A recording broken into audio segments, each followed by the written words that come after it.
So on the plane, what you do is you just like take a little one. You take a little one, and then you just kind of hold it and hold it and hold it, and then when you exhale, just go really slow so nothing really comes out. Yeah, we used to do that with weed back in the day too, and you'd try to hold it into your lungs as long as possible, and then like so you didn't have any smoke exhale. Yeah, the thing I hated most about doing that with weed though is then the next hit that you actually took, you fucking burned alive. You're just like, oh, dude, what did I do? What's up, boys? Crackhead. Thank you for coming. You guys you got headphone? You can hear okay? Yep. All right, Yep. right on. Let me know if you see this computer crash because it's been giving me shit lately. And Pro Tools is gonna Pro Tools. You know how that shit goes? Shit. I know. So this is an old rig here, and just doing the podcast with it, and it's sort of fucking been a little sketch. So if you see something go wonky, let me know. So, ladies and gentlemen, with us finally, after the fucking epic rescheduling of the fucking snowpocalypse and fucking personnel change last minute here too. Heyo. You guys pulled a fucking audible on me. Surprise! That's all right. So we got Tony and Mike from Finality here with us. Thank you guys for fucking coming. What's going on, boys? What's up? Thanks for having us. Sorry you thanks got for the B having us. team. Oh yeah, Send the lackeys over. Yeah. Hell yeah. yeah. This indeed. podcast beneath us for sure. You guys gotta deal with this Somebody's shit. got to do it. Yeah, I didn't think Joe was going to let me come. He's like, really? You're going to do it? I said, yeah, man, I got this. I'll be fine. Hell He's yeah, like, you got this. Okay. Yeah. He's probably still cringing. You know, we've had some illustrious guests, so the bar's pretty high at this Yeah. point, Dude. gentlemen. You know, Name's like some what? Tony Piccoli. Oh, man, dude. Tony's the shit. I love Tony. Tony's great. Yeah, of course, man. Yeah. Happy St. Patrick's Day, by the Happy way. St. Patrick's Patrick's Day. Day. These motherfuckers rolled in with like 2 coolers, a couple cases. played for keeps. Rocking Hell the green yeah. shirt. We are prepared. Fuck yeah, man. This is my official Callahan Auto Parts. store. Callahan. Nice. Well, Yeah, Tommy, yeah, is yeah, that no. some Tommy boy shit right Yeah. there? Nice. That's well Oh played. shit! That's classic. That's a I classic did shirt. not catch that reference. I'm not gonna lie. It's the only Irish clothing I own. Right. So you guys, this is a random question. You guys ever been to Ireland? Yes. Have you? Yes. Yeah. We went Have you? there. We went there a couple years ago. What'd you think? I loved it. It's absolutely beautiful. Yeah. I would like to go back. Right. I mean, yeah. Do you have family there, or you went on vacation? No, we just went. Yeah, kind of fucking on vacation, just road tripped around, man. That's awesome. Yeah. He indeed. technically has red hair, so just figured out something Right, needed to right. make the Are pilgrimage you out sure there. you're you not know? actually Irish? I don't know. I'm like, yeah, fit right in. Hey-oh. Yeah, it was pretty dope though. I mean, it was fucking raining the whole time we were there, you know, which it kind of does there a lot. But What time of the year was it? it was sort of in the fall, so it was to be expected. It was just kind of when we could go, so you know, and it's a little cheaper to go then. So, So is it mostly like rural over there and kind of like out Yeah, in the boonies? it seems or like do it, they yeah. have cities and shit? I know. Yeah, they yeah. have a lot a of- couple big cities, Yeah. fucking Dublin, Well, Dublin, and right, for Derry, and whatever. But yeah, I mean, it's pretty. You know, we got into some fucking down some treks, man. Did some fucking sheep and you know like. Whatever, 2-tracking up some fucking mountain thing. We had some fucking piece of shit rental car, you know. Did you guys drive yourselves too? Yeah, That's yeah, awesome. Yeah, dude, What an adventure. rough going, man. Did not love driving on the other side of the road. Hey-oh. No, there was a couple, and we took like a red eye, so we were like all fucked up when we got there, you know. Like, it's like it's like 3 a.m. for you, and you're like getting the car, and so we're just like, and we're driving on the wrong side of the road. I have no idea what's going on. Oh my gosh. You guys, you're steering? ballsy, man. Yeah, yep. Was like the steering wheel and shit on the right side, or you like No, it's all on the other side. Seriously, yeah. no It's the all- right side or the correct side? You know, The incorrect incorrect side. Incorrect side for us. It's You on guys the are other side. wrong. Yeah, I heard that the reason that we drive on the other side from them is literally spite. Basically, they were just I like, have not heard that. yeah, they were just like, yeah, we're just gonna have it be fucking different because it's America. America. Seriously. Well, we were talking about that on the way out because I'm going over there next month, and I was asking Tony because the first time I go over, I'm just going to be in the UK, but the second time I go over, I'm spending half my time in the UK and half my time in France, and in a lot of other areas in Europe, they drive on the right side of the road. Right. Yeah. Steering wheel's on the left side. Yeah. And the UK and like one or two other little areas is like the only places that are still retarded. So backwards, whatever. I think it's seriously, they were like, yeah, fuck the UK. Yeah. And we're, or whatever. Fuck England. We're going to do it. Yeah, that other would be way. interesting to find out. There's probably some rich history to that we just have there's no a little idea. bit of beef between those two nations, if I remember correctly. Right. My history skills aren't Hey, what man, they you used to guys be. lost the war. You lost. We decide what side of the road. I'm right. pretty sure I read that somewhere, man. Pretty Now sure. I just want to get stoned and try and fix a car. There you go. Fix it. So it's the other side of the road and the fucking metric system are the two fuck yous we gave to him. Like, we're not Indeed. doing either one of these. Hey-oh. Yeah. Yeah. Yeah, fuck them. No, when we were over there, it was right when Brexit was happening. Oh, okay. Like that day, literally, like it got voted on that day, and we were in Northern Ireland. And so, like, at that time, we were like, we don't know what the fuck's gonna happen, actually, because, like, they could close this border, because that's what that was Northern Ireland is part of, like, England, right? I mean, that's what all that's about. Right. And then, the Brexit thing happening, so they're like exiting the European Union and all that, and we're like on the wrong side of the border basically for us as far as being able to get home. So we're just like, That's man, if scary. they like close these borders, Yeah, like we that's don't scary, know bro. what's gonna happen. Yeah, It's pretty jeez. wild. Yeah, a lot of posturing though. It really was. I mean, you look at it now, but it's like it's when you're over there and it's like happening in real Right. time. and You're out of like, your home country. You're yeah, like, like okay. fuck. It's like, well, at least we're not in fucking some crazy third world spot or something. Right. I'm End up pretty like sure Tom we'll be okay. Hanks from the terminal where you're in I the know, we're fucking gonna end up- international waters. You got no homeland Gotta left to live go in an to airport for Yeah, right. 30 years. Wilson! Yeah, man. Fucking what we basically did was looked at a bunch of Game of Thrones sets. That's really the majority of our fucking vacation. Was Oh, just- that's awesome. Did you guys watch Game of Thrones? Oh, yeah. No, I never You saw didn't? it. No. Yeah. I mean, it was also like really at its peak right then too, and so we were like fucking balls deep in that, like Balls just going deep. around. Oh, balls deep. Oh. That sounds hot. When you guys Hell went yeah. over there, did you play there? Yeah. We played two cities. We played Dublin and we played, I don't know, the other one I forget. How's the crowd? Did you get beat up? Derry, I think, is the other big city, but maybe We there's- didn't play there. Okay. I wish I could remember the name of it, but what was that, Mike? Did you guys get beat up? No. But I'll tell you what I noticed right away, the beer there, like instantly was just like heaven. It's good like shit, I dude. was drinking like a glass of heaven, and I'll never forget that. I was like, this is so good. This is so good. And this bar we went to, it was kind of like a hole in the wall looking. It was real old. Like it had a lot of history to it. Who knows how old this place was? I mean, I probably could have asked, but like the floor was like kind of like worn out, like wooden floor worn Nice, out. yeah. The They bar was built it old. that way. It's 30 years old. Yeah. No, I mean, you could just tell. You could just feel it. It for was just real. in I the know, air, right? like all Yeah. this history. And like they handed me the beer at the bar, and it was this big old glass. And like my very first sip, it just like hit me like a wall. Like this is real beer. And it was like I'll The never light of forget God that. coming down. Yes. The- It was exactly. I was floating. I'll Were you never doing like forget that. Guinness or something, or were you getting down? I did have a Guinness, but there was like a few others that I couldn't tell you what they are. I don't remember. Yeah. I have a horrible memory, but I'll never forget that feeling.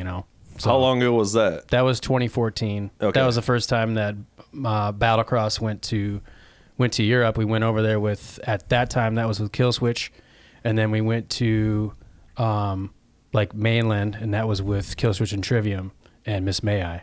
Hell yeah. Yeah, So it was you awesome. were over there for a couple weeks then? Yeah, we were there for like I think maybe 3 weeks, and we split a bus with Miss May I when we were after Ireland. When we came to the UK, we split a bus with them and did the UK and the rest of Europe, and it was amazing. It was amazing. We had this guy with us.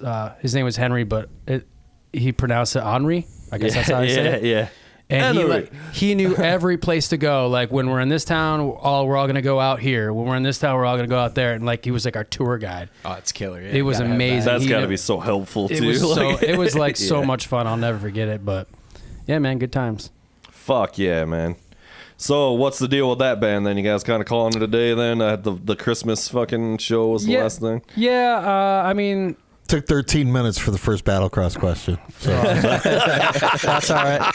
No, I mean, brought it up. I'm sorry I brought it up. No, I did. It's just because everybody's got stuff going on, and it's just kind of hard to get everybody in the same room together. Oh, yeah. And it's like somewhat a lack of motivation and inspiration from everybody as a collective. Yeah. And everybody's kind of spread out, got their own things going on. So that's kind of what we deal with that. And It happens, man. You guys had a good run, though. yeah, it was a lot of fun. Long time. A lot of fun. Yeah, and fuck yeah. so- And that doesn't mean you can't ever fucking do it again if you guys want to. No, at some I mean, point. You can do whatever you want. that's my stance is when everybody, if and when everyone's on the same page again, then hell yeah, like let's do it. But I'm not gonna force it them Yeah, or yeah. myself to Right. feel that way. Yeah. You know what I mean? It's just kind of. So right now what we're doing is Finality. Yep. Yeah. What, Mike? I think it's a big cash grab myself. I think you guys are fucking around. Wait, what's the cash grab? Oh, like pretend like we're not doing gonna anything, quit. and then come back. No one's gonna care if we ever come doing back. the, It'll be all right. Setting Pulling up the that Kiss. glorious reunion tour. Yeah, Pulling the yeah. Motley Crue, you know. We're done forever. 5 years later. I swear. Again. We're done forever again. Again, how many farewell tours do you think Kiss did? At One least every 5. year. Put it dude. this way. For a decade? I remember the Tiger Stadium one that was like the tour to end all tours. That was in 1994, Yeah, dude. exactly. Yeah, they've been doing it my whole life, you know? Like, Yeah. literally my whole life, Kiss has been Damn. breaking up. Just Breaking getting up and fat, coming back baby. That's together. the move. 94 when I was a teenager, they put the makeup back on for the last time ever, and like every old fart I knew was like, dude, we're going to Tiger Stadium to see Kiss. Detroit Rock City, bro. We're spending our entire Social Security check this month to go to that fucking Which, to be show. fair, Yeah. that's worth it. I'd Yeah. spend that Social Security check on some Kiss, too. Fast forward 2 years later, they're back again. It's like, God damn it, we were duped. We've been had. Yep. But did you guys ever, like, legit get into Kiss? Were you, like, Kiss fans? Yeah, later on. So, you know, I mean, I'm a 90s kid, so I appreciated Kiss probably more like in my 20s when I realized what it was, Yeah. right? Because I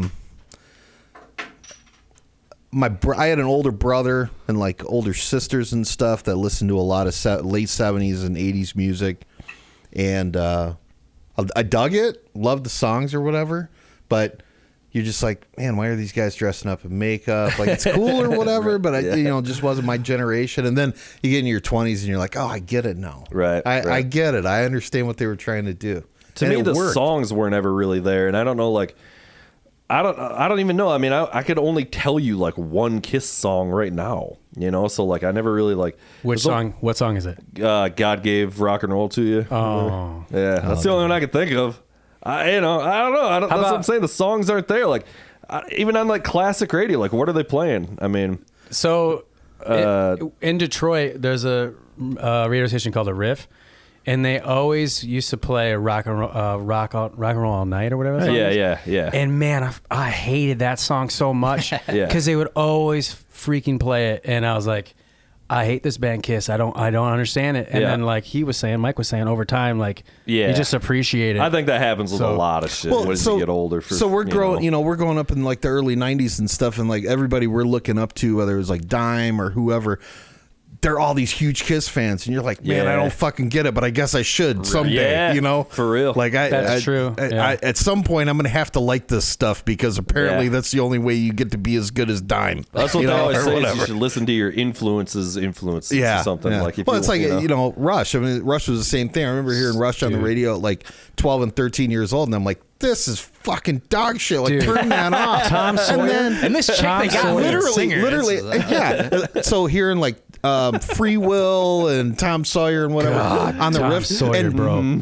When I was just, when I was It makes just me like, so mad every time. when I was love Rush. when I was just elbow deep in like Nirvana and shit like that, I'm like, please freaking turn this shit off. And then you get in your 20s and you're just like, nah, I get it now. It's like really good, Rush is right? glorious. Can you I always define, loved Rush. Yeah. Mike? Can you define what you mean by elbow deep? It's different So than balls deep. That's past that's past the third knuckle, Oh damn! and then you kind of wiggle in the wrist Yeah. until you get past the first layer of hair. You'll find out later. Oh, You guys wow. are sharing a room tonight, You got right? stuff in the back, right? That thing's not 2 beds. 2 beds. Yeah, right. Very, We're gonna push I'm a them very together. strategic So all planner. we have is a king size, guys. We're gonna Oh, have to- damn. 2 beds, 1 Sorry, cup. Tony. They only had a twin.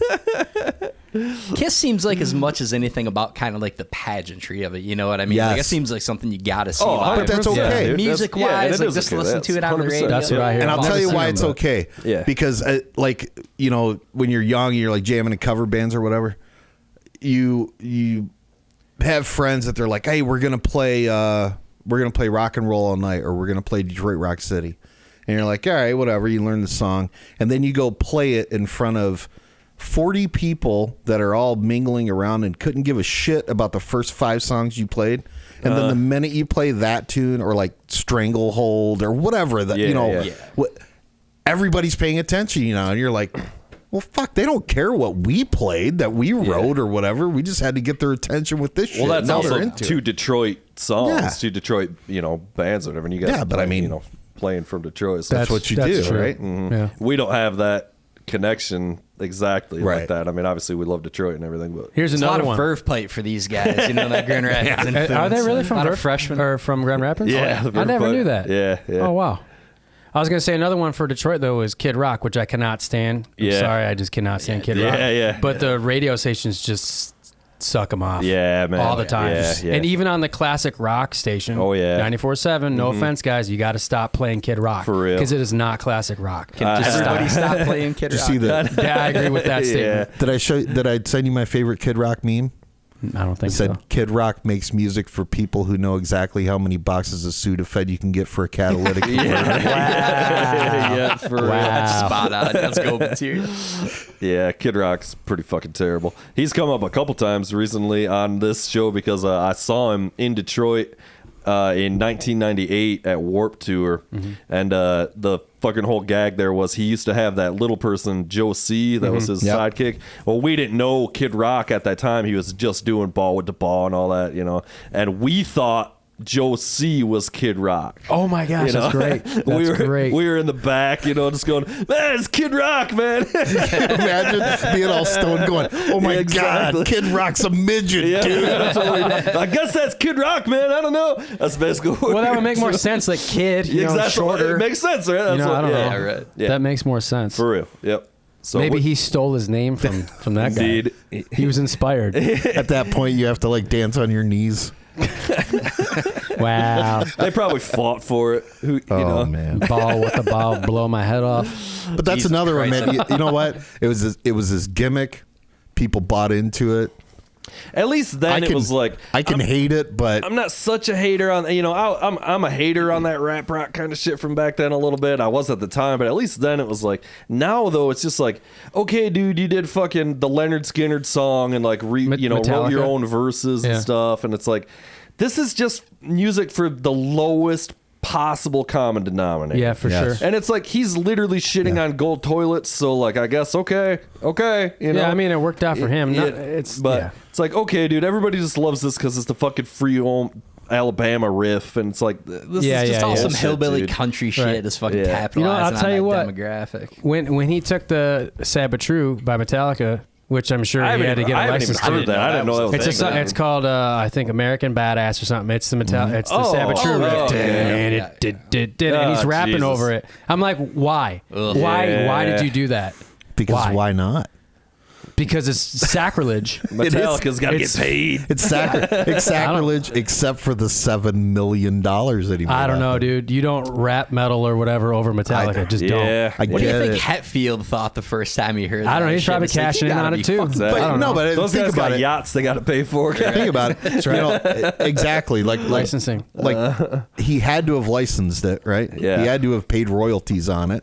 Yep. So every time, Metallica's already getting that song played 15 million times a year, and then 10 years later, Kid Rock brings it back with some, bullshit that he puts out. So now all of a sudden they got 20 million more plays on the radio that they're getting royalties. So from. I guess to answer that question, Hetfield was thinking cha-ching. I know Lars. I know Lars He was going cha-ching. right. Oh yeah, Lars loves yeah. Lars definitely Cha-ching. does. Well, Lars is still trying to make up for that hole that got burned in his pocket from Napster. That's been it's a sore spot. Had a rough time financially for years, so it had to be done. Yeah, I'm gonna make hats that say Lars was right. There you go. I've been fucking going off on that shit Dude. forever. Red hats, MAGA style hats, the block. Lars lettering was that right. says Lars Dude, was right. He was so right. So right, dude. So right. And people have tried to argue it with me, and I'm like, nah, man. Lars was spot on at the time, dude. Oh, I'm like, you making money off music? They're like, no. I'm like, exactly. Right. I was a 24-year-old idiot downloading everything I could get my friggin' hands on, whether it was Napster, a torrent, whatever it was. And then years later, I sit back and go, "Why won't anybody buy our CD?" Yeah. Well, I mean, and It was you. and I think it was inevitable, whether it was Napster or uTorrent or whoever. It's just with the technology. Unfortunately, it's just how it goes. You know what I mean? Yep. So, I mean, we've been getting free music for years, Ross, I think you're like around my age or whatever. I mean, I remember back in the day, like recording tunes off the radio, right? Oh, Yeah, like on tape, taking out the dumbing them on cassette. tape. Yeah. Yeah. And if you didn't have a blank tape, you'd take like some tape of your sister's that sucked. Like you'd find her air supply tape and you'd shove paper balls into the tabs where it was broken off and you just record over that. I didn't know you could do that. Yeah. yeah. To be fair, Air Supply owns. Let's be fucking clear. What song do they do? I don't even know. I'm joking. Wow. I have no idea. Gotcha. They had a nice run though, right? Is Air Supply was fucking killing it for a the? while. Are they the No the fucking Swedish clue. bit? No, I'm thinking of ABBA. Yeah, Air Supply was like that really soft rock piano guys singing about loving their girlfriends forever. This is like early 80s stuff. You got to forgive me, dude. I had 4 older sisters and it was just like, oh my Hey, I can get down All on Out all of kinds Love, of stuff, man. Air Supply. all out of love. Yeah. I don't even know that. Is that song. really? That's them? I'm assuming it's that song, something called "All Out of Love." Yeah. Damn. Air Let's Supply. make out to that song later. Sounds like a play. It's getting real gay, real fast here, boys. Oh, by the way, This is Tony. if you're listening to this podcast right now, you can't see us, but none of us have pants on. That's No. right. Pantsless. We like to keep a Pantsless. certain ambiance in here. We keep it casual. with getting kinda nutty with in here. shirts with only sleeves. Ooh, that's hot. Look into that. And shoes, too. Yes. They call me Spider. That's hot. No, the whole Napster thing, though. I mean, honestly, what would you even be able to do about that?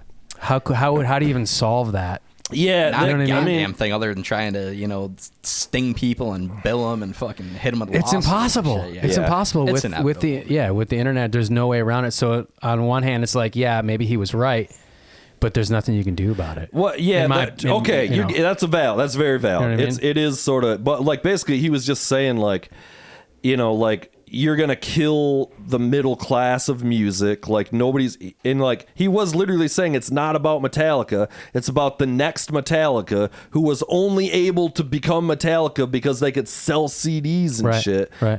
So like.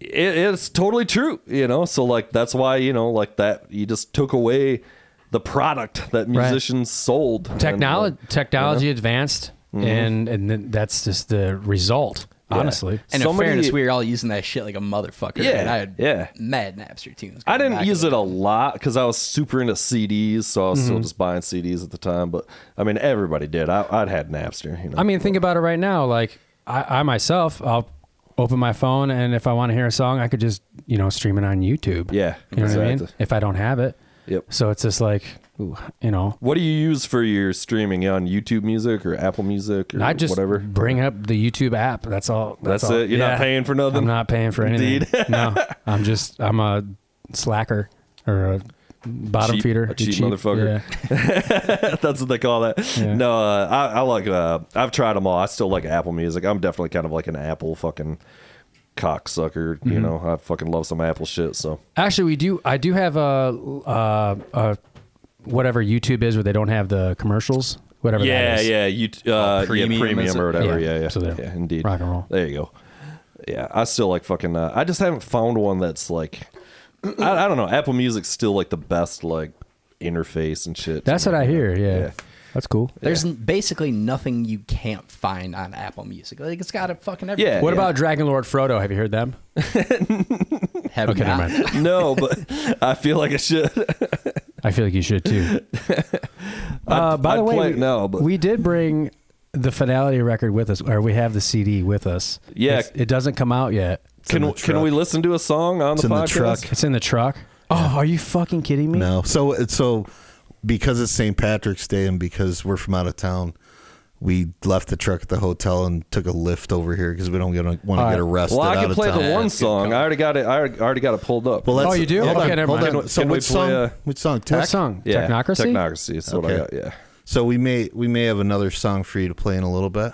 Is it available somewhere? Well, somehow? I Not have. yet, but It's on Napster. we know a guy. So yeah, It's on Napster. We know a guy. Joe sent me the whole CD, and I apologize. I have Oh, not no, listened to it yet. Oh, thank You God. son of a bitch! I know. You're supposed to do your research first. I asked him for it too. I was like, dude, I really want to hear the whole thing. And then he sent it to me, and I That's cool. We can just take about 45 minutes to listen to the record. I know, just do the whole thing. Well, even Not- Technocracy is like a fucking goddamn 12-minute long fucking Yeah. song. Blame Joe Katie. 7.5. I was gonna say it's fine. Yeah, I was bumping about 6.5 or so. Yeah. I was thinking about it earlier when I pulled it up. I was like, oh, I bet you that's, it's up on Apple Music or whatever. I was like, there's probably nobody else in the world besides you guys who's heard this song more than me.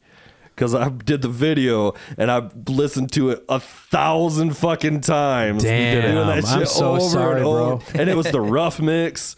Yeah. I'm so sorry, I was dude. fucking with You you, had to but- listen to Yeah, I that. think the first mix you had was just scratch guitar, drums, vocals, right? Yeah.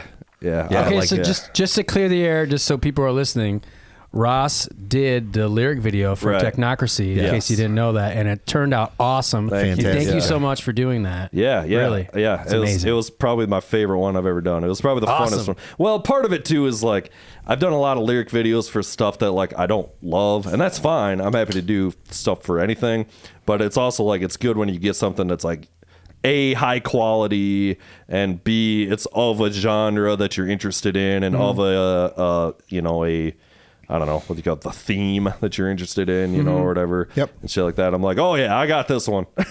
I'm like, I'm the right guy for this song. So, what would you gather? What would you say the theme would be from what you get from? What do you get out of it? I mean, I'm just like, okay, they're doing like a fucking Matrix thing, you know? Cool, it's, cool. It's that. It's like, there's that fucking Symphony X record that's kind of the same.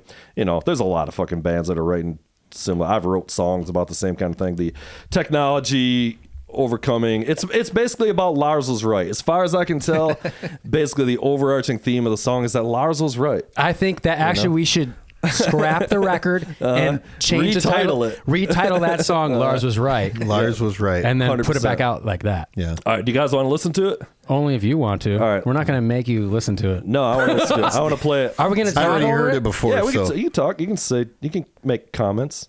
So hold on. Before you play it, What? just give a little overview of the history of the song real quick. Oh fuck! Because I don't know it. So Really? You want I to played on it and I don't even know where it came I am from. unprepared to Gotta get me up to talk about speed this here. song. Okay, I'll tell you what. I'll just tell you the inspiration for this song. The inspiration came. Okay, so when I joined Finality, it was at the end of Asta of 2018. They had already been a band for a couple of years. Okay, so it was Joe, Dan, and John, and then I came in. So this is before Mike. This is before Huron. And they had a nice collection of songs, and some of them were easy to write to, lyrics to, some of them weren't. And this is one of the songs that wasn't quite done yet. And I just remember hearing the riffs, and I just, things were coming to me, right? And about halfway through the song is kind of the bridge, the outro, and there's this riff. It's like, do-do-do-do-do, do-do-do-do. It's like, sounds like death, kind of, the way that they harmonize it. Sure. And instantly I was like, dude, this is it. This is like now it's like the missing piece of the puzzle. And then Dan, the drummer, he's like, dude, I got this concept. I think we should write a song about the technocracy. And I'm like, oh yeah, that sounds cool. Yeah, whatever. And then like the more I thought about it, I was like, dude, yeah, I feel you, man. Like I can spin that into something that I can relate with, because I didn't know exactly what he meant by that. Yeah. You know, like it could mean anything. You know what I mean? Isn't it fun kind of as a lyricist when somebody else gives you an idea? Yes. And that, because that's the way I've been writing with these guys with Long After Midnight. A lot of the time, I'll take whatever his scratch title is, and then it's like, I'll just use that as an exercise to like write something. Yeah, it'll spark something. It'll spark something. Definitely.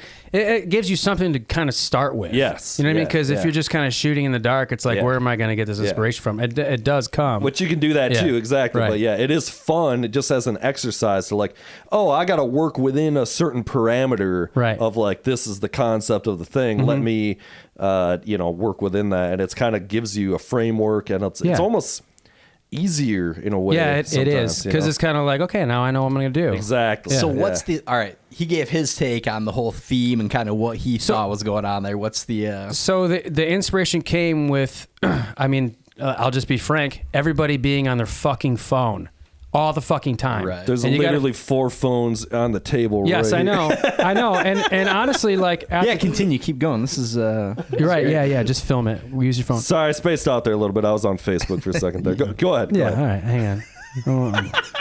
Put on some porn. Send a text. Send a sext. Yeah. I'm just kidding. No, like it just got to the point where I was just like, I don't get it. I don't understand why everybody's just always staring at their fucking phone. Like it was just driving me nuts. So that was kind of like a fire. There was just a fire there for me to kind of put it down paper. And so that was kind of the beginning of that. But like fast forward to now, I think I'm on my phone now more now than I was then. So, I mean, it's just kind of... promoting the record about it. I know. Like the irony, right? Exactly. I'm promoting it with the technology, you know? Yep. So that's definitely ironic. But the message isn't like, hey, man, this is all bad. The message is we can't keep up with how fast it's going. And there is a movement in society of a small group of people who eventually will have access far beyond regular people with their resources and their money, and they will become transhuman. That Neuralink, baby. Wait till Elon gets the brain implant going. Exactly. That's exactly it. Yeah. I mean, and that's just one example. But there's like actually cults and people that are into this. That's what they want to do. That's what they want to achieve. And like, I didn't really know much about that until I did some research, and it's a true thing. It's a real thing. So, fuck. Right. Let's play the fucking song. Rock and roll. Listen up. It's fucking 6.5 minutes long. It's a fat slab of metal. Soak it in, motherfuckers. Here we go. Cock. We'll play it. Oh, yeah. Sounds way better in these headphones.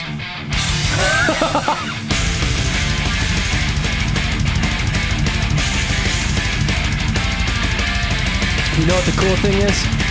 I see the video now. Yeah. As the song's playing. Yeah. That's good. Me too. You probably close your eyes and see it when you go to sleep at night. Crazy blast beats. Fucking Dan Vase.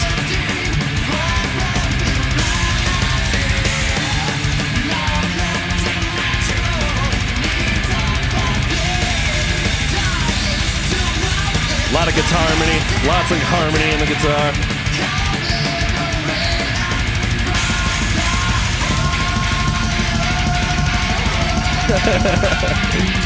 I still know most of the words too of it. Awesome. Does it haunt your dreams? For real.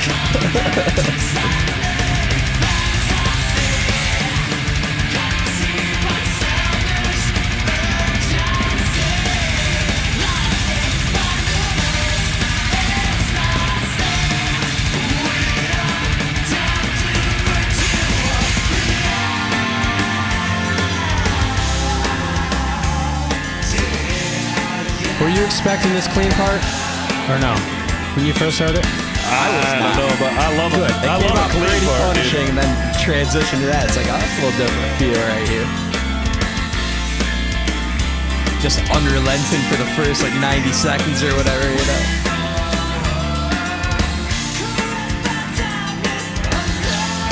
This is one of the coolest bass things you've ever written, Mike. Yeah, that's okay. I love it. It just glues it, bro. There's bass on this? No, he actually turned them all the way off. It's like Injustice for All. It's the Injustice mix.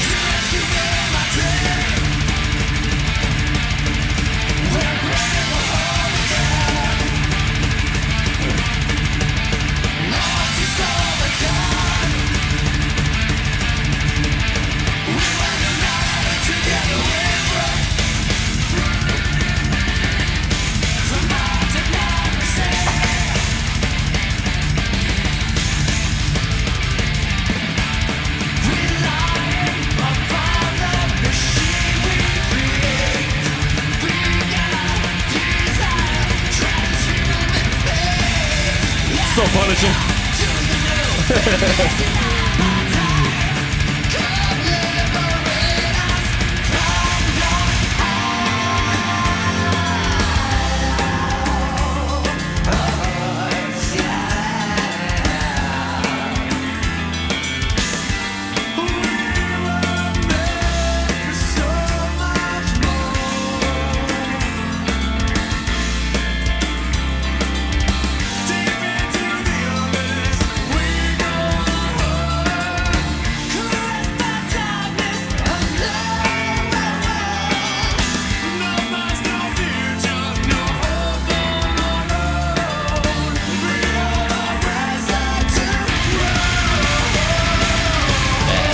You should do that higher voice live.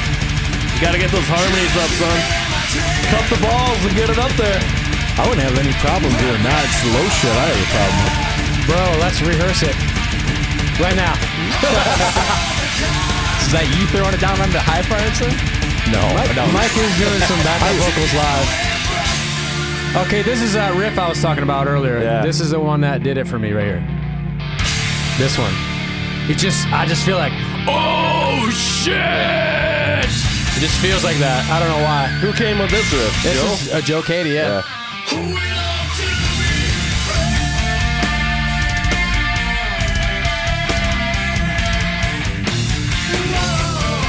So trying to write a bass part for this part used to give me fucking nightmares. But you did it. But we did it. Turned out well. There's so many bass parts on this record where after it was all recorded and 6 months later you're listening to it going, is that really what I wanted to play during that part? But I think it worked out well, Mike. came out very well.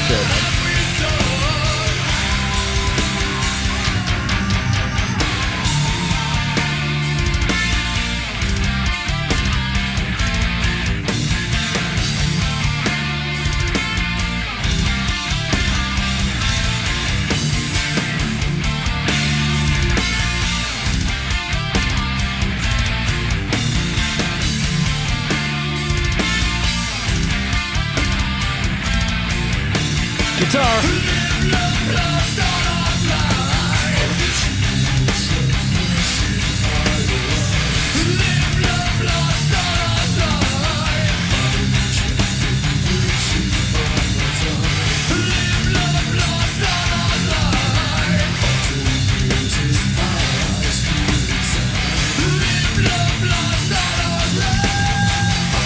Oh shit, here comes the guitar solo! There's the guitar, yeah. Fucking John Solo, bro. Laying it down, baby.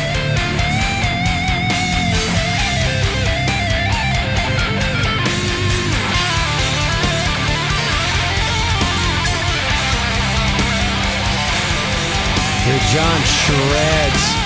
Then it switches though, right? That's the next guy. Yeah.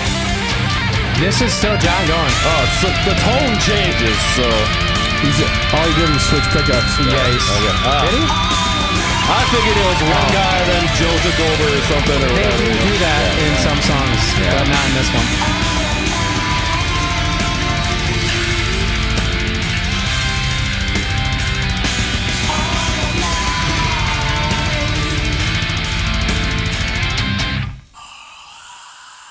Thank you for listening. Oh, God, punishing, man. That was 7 minutes of pure played, shit. Punishing in a good way, to be clear. Like you. punishing God. Amen. All right, that was fucking, that was dog shit. I'm sorry. Jesus Christ. All right, we're going to take a break, boys, because I'm going to fucking piss my pants. That sounds hot. All right, I had a little technocracy there to get through. Lovely. Fuck, I should have grabbed another beer. Oh, well. Where'd all these wires come from? So, fucking, I want to talk to you a little bit about, I guess probably it's how you made the whole record. Were you guys like file sharing shit around when you made this mostly, or did you like go into an actual studio and do this, or what was like the process? Sorry, I'm trying to get this camera rocking and it's a piece. I don't Fuck that really camera. know. I don't know how to navigate it very well yet. Okay, with the record, yeah. Joe Cady took this on like you wouldn't believe. He took a huge responsibility, honestly. Well, when we first started recording, we worked with Donder at his studio to record the drums, and that went all right. I think in hindsight, there's a few things we would have done differently now that we've been through it. But as far as all the other production, the pre-pro, the production, all the tracking of guitars and bass, lead guitar, that was all at Joe's house. Oh, nice. Yeah. And then I tracked all the vocals at my house in my studio, I guess you'd call it. I built an ISO booth down there, and it's nice. It's pretty cool. It's great. The vocals sound good. That was honestly one of my favorite parts about it. Thank you, the vocals. For a couple reasons. First, they do sound really good. So I am curious about what gear you're using because I'm a fucking microphone nerd. So I was wondering like what you were using for that. Like, it's going to take me a minute to remember exactly what I used because I'm not a gear guy. yeah, that's fine. I'm just curious. But it was I can't remember. It's just like MXP maybe? MX something? MXL. MXL. Yeah. MXL like 200, 400. Yeah, okay. Something So it's just like a kind of a basic ass level. Yeah, it was like $150 microphone. Yeah, Nothing crazy. I think I got a pair of those. That's what I did the pre-pro on. And then to do the actual vocal recording, Joe lent me something. I can't remember what it is, and I wish I remembered. Fuck. So you just did it yourself then? I just did it all went to myself. town? I spent, I would do like every other night for about 3 hours after the kids went down, and I would just track. And I double tracked everything. So it'd be like, if it was just like one line, I would double track it in unison, and then all the harmonies are double tracked. Right. Yeah. And then each harmony after that, or whatever I would. Were you doing one line at a time, or were you doing like the whole song verses? I would do the whole song and then kind of be like, all right, well, this sounds like shit. This is all right, and then I would start over from the beginning, start there, and do one line like that. Ah, okay. But and then I would just keep doing it until I thought it was decent, good enough. Until maybe I come back and fix something. Right. But I've always had mixed results doing one line at a time. It's worked sometimes, and other times it always turns out really disjointed. Yeah, it really depends. Like, I've had a lot of experience recording guitar, and I know how to track that. Yeah. So I kind of just apply that to the vocals. Right. So you don't want to just do a word. Or you don't want to just do a line without the lead in or the lead out or whatever. You know what I mean? So it's kind of like, there you know go. what I mean? It's maybe just, that's what I'm fucking up, is I'm just doing like going right for the line. So you're singing into it. Well, sometimes it just depends on the part. Yeah. And like maybe this inflection sounded better this time than the other time, so maybe I'll kind of slide it around a little bit to whatever. Yeah. Use the best take. And then actually when I have the best take, then I'll try to match that for the double. Exactly. Yeah. Because for some reason, I don't know why, I'm not a technical guy, but it just sounds better when you double it. You know what I mean? that's for sure. I mean, a lot of stuff is double. You gotta fucking nail it, because if you don't, you'll hear how it's out. Yeah. You'll hear how it's not matching. Yeah, I mean, if you go back and listen to even like the fucking Beatles double tracked everything, and I mean, like, dude, back in the day, it's all over the place. Yeah. I mean, like, they just didn't care. Yeah, fucking Dimebag solos. Yeah.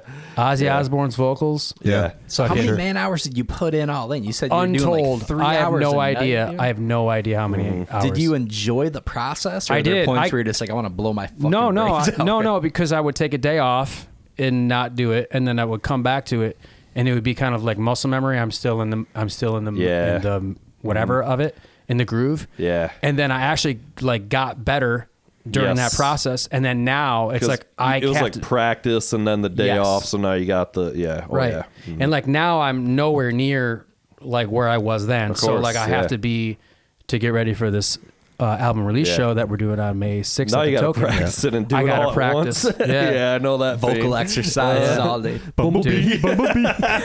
Watermelon. Yeah, I really like the vocals, though. I'll tell Dude, you bless why. you. Thank you, brother. Well, first of all, the harmonies are sick. I love harmonies. I love double tracking, all that stuff. Fucking the harmonies are really killer. I also just like, so like, not to, I'm going to fucking blow up your ego a little bit here, but a lot of the time, metal vocalists, they're either trying to sound like Bruce Dickinson or they're trying to sound like Dio. They're trying to do one or the other. That's all I hear. And honestly, I'm over it. You know, and it just like, it sounds fake to me, and it doesn't sound, and like, I just feel like you're just doing like, this is just what I do. It's just me. And I'm just going to do it. And to me, it's so much better than trying to fucking sound like Iron Maiden. Like, stop, people, with the Iron Maiden shit. Iron Maiden kind of you know? nailed the Iron Maiden thing. We don't need a bunch just more do you. Maidens, Just sing as you. I mean, this is my same fucking problem with like country vocalists and shit. It's like, you don't talk like that. You're from fucking, you're from Michigan. Stop singing like that. It's fake. I could tell it's fake, so like right when I heard this, I was like, oh, I really like this. Cause it's like, it's just like a good singer who's doing a natural thing and he's doing his own thing. And it's just fucking like, it's unique. And I don't know. That's what I like about it. Thank you for saying that. Yeah. That You're means welcome, a lot. man. Thank you. Yeah. Yeah. If you, one of the things that like struck me the first time that I heard it, cause I've known Tony forever, and I know how he writes from a music standpoint, right, as a guitar player. And when I heard his vocal parts, it's such a reflection of the way he thinks when he thinks about music. Nothing that he ever plays is overplayed. He's not trying to like fit in the most notes or fit in the flashy riff or fit in anything. Like, there'll be a hook, there'll be something that catches your ear, there'll be something that's exciting. But I think that for the most part on this record, if you listen to track 1 to 10, you're going to see that in every tune, he kind of tried to put in what was needed and what sounded good with the song without running it, completely out of the stadium, right? Sometimes less is more, man. Have a little white space in there. And I don't even think it's a less is more thing. Like in your Shut head. up, Mike. You're wrong. Matt and I are right. I'm kidding. I mean, there's plenty happening all around. I don't even think it's a less is more thing. It's just a, look, this works, and let's not color outside the lines too much. I mean, right. Don't call yourself Van Gogh because you're coloring into the corners of the page and onto the table. Right. Also, too, because it's just singing too. I'm just over the fucking screaming all the time shit that all American metal bands do constantly. It's just it's been boring to me for 10 years. Bro. I like melody, dude. I always have. So.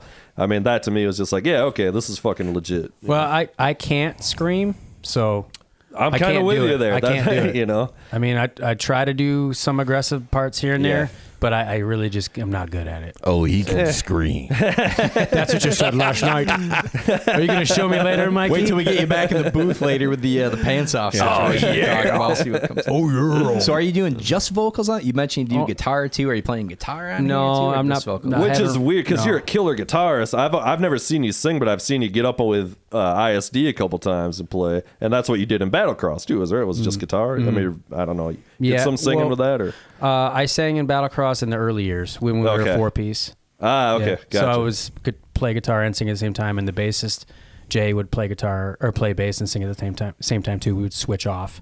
But then it got to the point where like, dude, we need to get a front man. Like this, come on, you know what I mean? And so that's all history, ancient history. It's kind of different for you now, though, is what I was kind of getting at. Is like, so now you're just the singer, quote unquote, in this band. Is that like a different? It's just a different kind of weight, like it's. I'll try to wrap it up as quick as I can. We got nothing but time, bro. I don't want to talk about myself that much. That's what I'm trying to say. Like, but since you asked, okay, let's get into it. Just joking. No, there's a different kind of weight to it because just two different bands for one thing. With Battlecross, there's a lot of pressure. It's like because we've done the 3 records, and I always want to top it with the next one. You know what I mean? There's a lot of pressure there. Right. And then when we were signed to Metal Blade, like they're like, "Oh, you can't stray away too much from what you've done. You got to stay in your groove." Exactly. And we were always like, "Nah, well, we're just gonna write what we want." Yeah, 100%. And so that was the beginning of that disintegration. Yeah. Just a little inside baseball there. Sure. But with Finality, it's like fucking the sky's the limit. There is no or beyond. There is no box. at all. So it's just, there is no weight, there is no pressure. It's got to be pretty badass to have a little bit of that freedom back and not somebody sitting on your shoulder telling you what you fucking can't do. Well, a lot because that's why everybody gets into music, is to be told exactly what you can fucking do. But here's the truth about that. There may be outside forces or whatever, other people that have that pressure, but it's also self-induced too. You feel like you have to do something, like you can't help but feel like this is what I'm supposed to do. This is kind of what got us here. This is what people expect. And you kind of box yourself in, like self-imposed or whatever. Well, I struggled too with sometimes it was like, well, I kind of like already kind of said what I wanted to, you got a couple records out and you're like, he's getting away. You're like, I kind of already said what I wanted to say in a way. And now it's like, now I got to like come with something else. I mean, that's always the sophomore curse of every band. How can you rehash that fire? You don't feel the same way or whatever. I never understood that with labels and shit, though. I do understand it from a business standpoint and shit, but it's like there's never been like a truly successful artist that like has a label that's like, you have to do exactly this. It's always been, we support whatever you want to do as an artist. Every great artist has had that backing, and that's been proven again and again and again and again historically. So it's just always been so dumb to me that like, we want you to do exactly what you did when you were 19. It's like, stupid. What? At the same time, like I feel like any type of entertainment, like music, movies, etc., it's not about like take a flyer and make it badass. It's about risk mitigation for those type of guys, right? It's like, let's not go out there on some fucking limb that might snap off and have us crash on our head. It's like, let's keep fucking banging out. It's why we get 1,000 superhero movies every fucking week, because we know it's going to work, right? You know it's going to make $1 billion. Yeah, man. Well, here's an example. When we came to you, Ross, to do the lyric video, we didn't want to tell you what to do. Like, why would we do that? Like you have your artistic, expressions or thoughts or whatever. Like, just here's the song. You get an idea what it is and go nuts. You know what I mean? Like, that's kind of like that. You know what I mean? Like, or the other video that we've done with the guys at Akuro for the next single called Revelation that comes out on March 30th. On March 30th. On Decibel. Available everywhere. Available everywhere. May 5th through Clown Records. No, I'm just kidding. No, March 30th at Decibel exclusive. That's right, Decibel exclusive. We were just like, hey man, let's just kind of like, here's an idea, and then it just snowballed into something we didn't even expect. And when you see it, it actually turned out really fucking cool. 100% opposite of what we went in. It was the opposite of what we like. Here's the idea where we start. Okay, now here's where we ended, and it's way better. Right. So it's like that having happened. The freedom to do that. Yeah, that happened because he is an artist. He, those guys they do what they do. We're not video people. Yeah, we don't direct videos. Yeah. Why would we want to chokehold him on that? Yeah. Tony Piccoli was the same way. He was literally just like, I don't know, man, do whatever you want. Yeah. But Nick Hagen and I talk about this all the time, working with a lot of artists. He works with producing people and stuff. And Nicky Poo Poo. Oh, Nicky. He's coming back on soon. Is that what a lot of that is confidence or like there's this thing where the people that are the hardest to work with are the worst.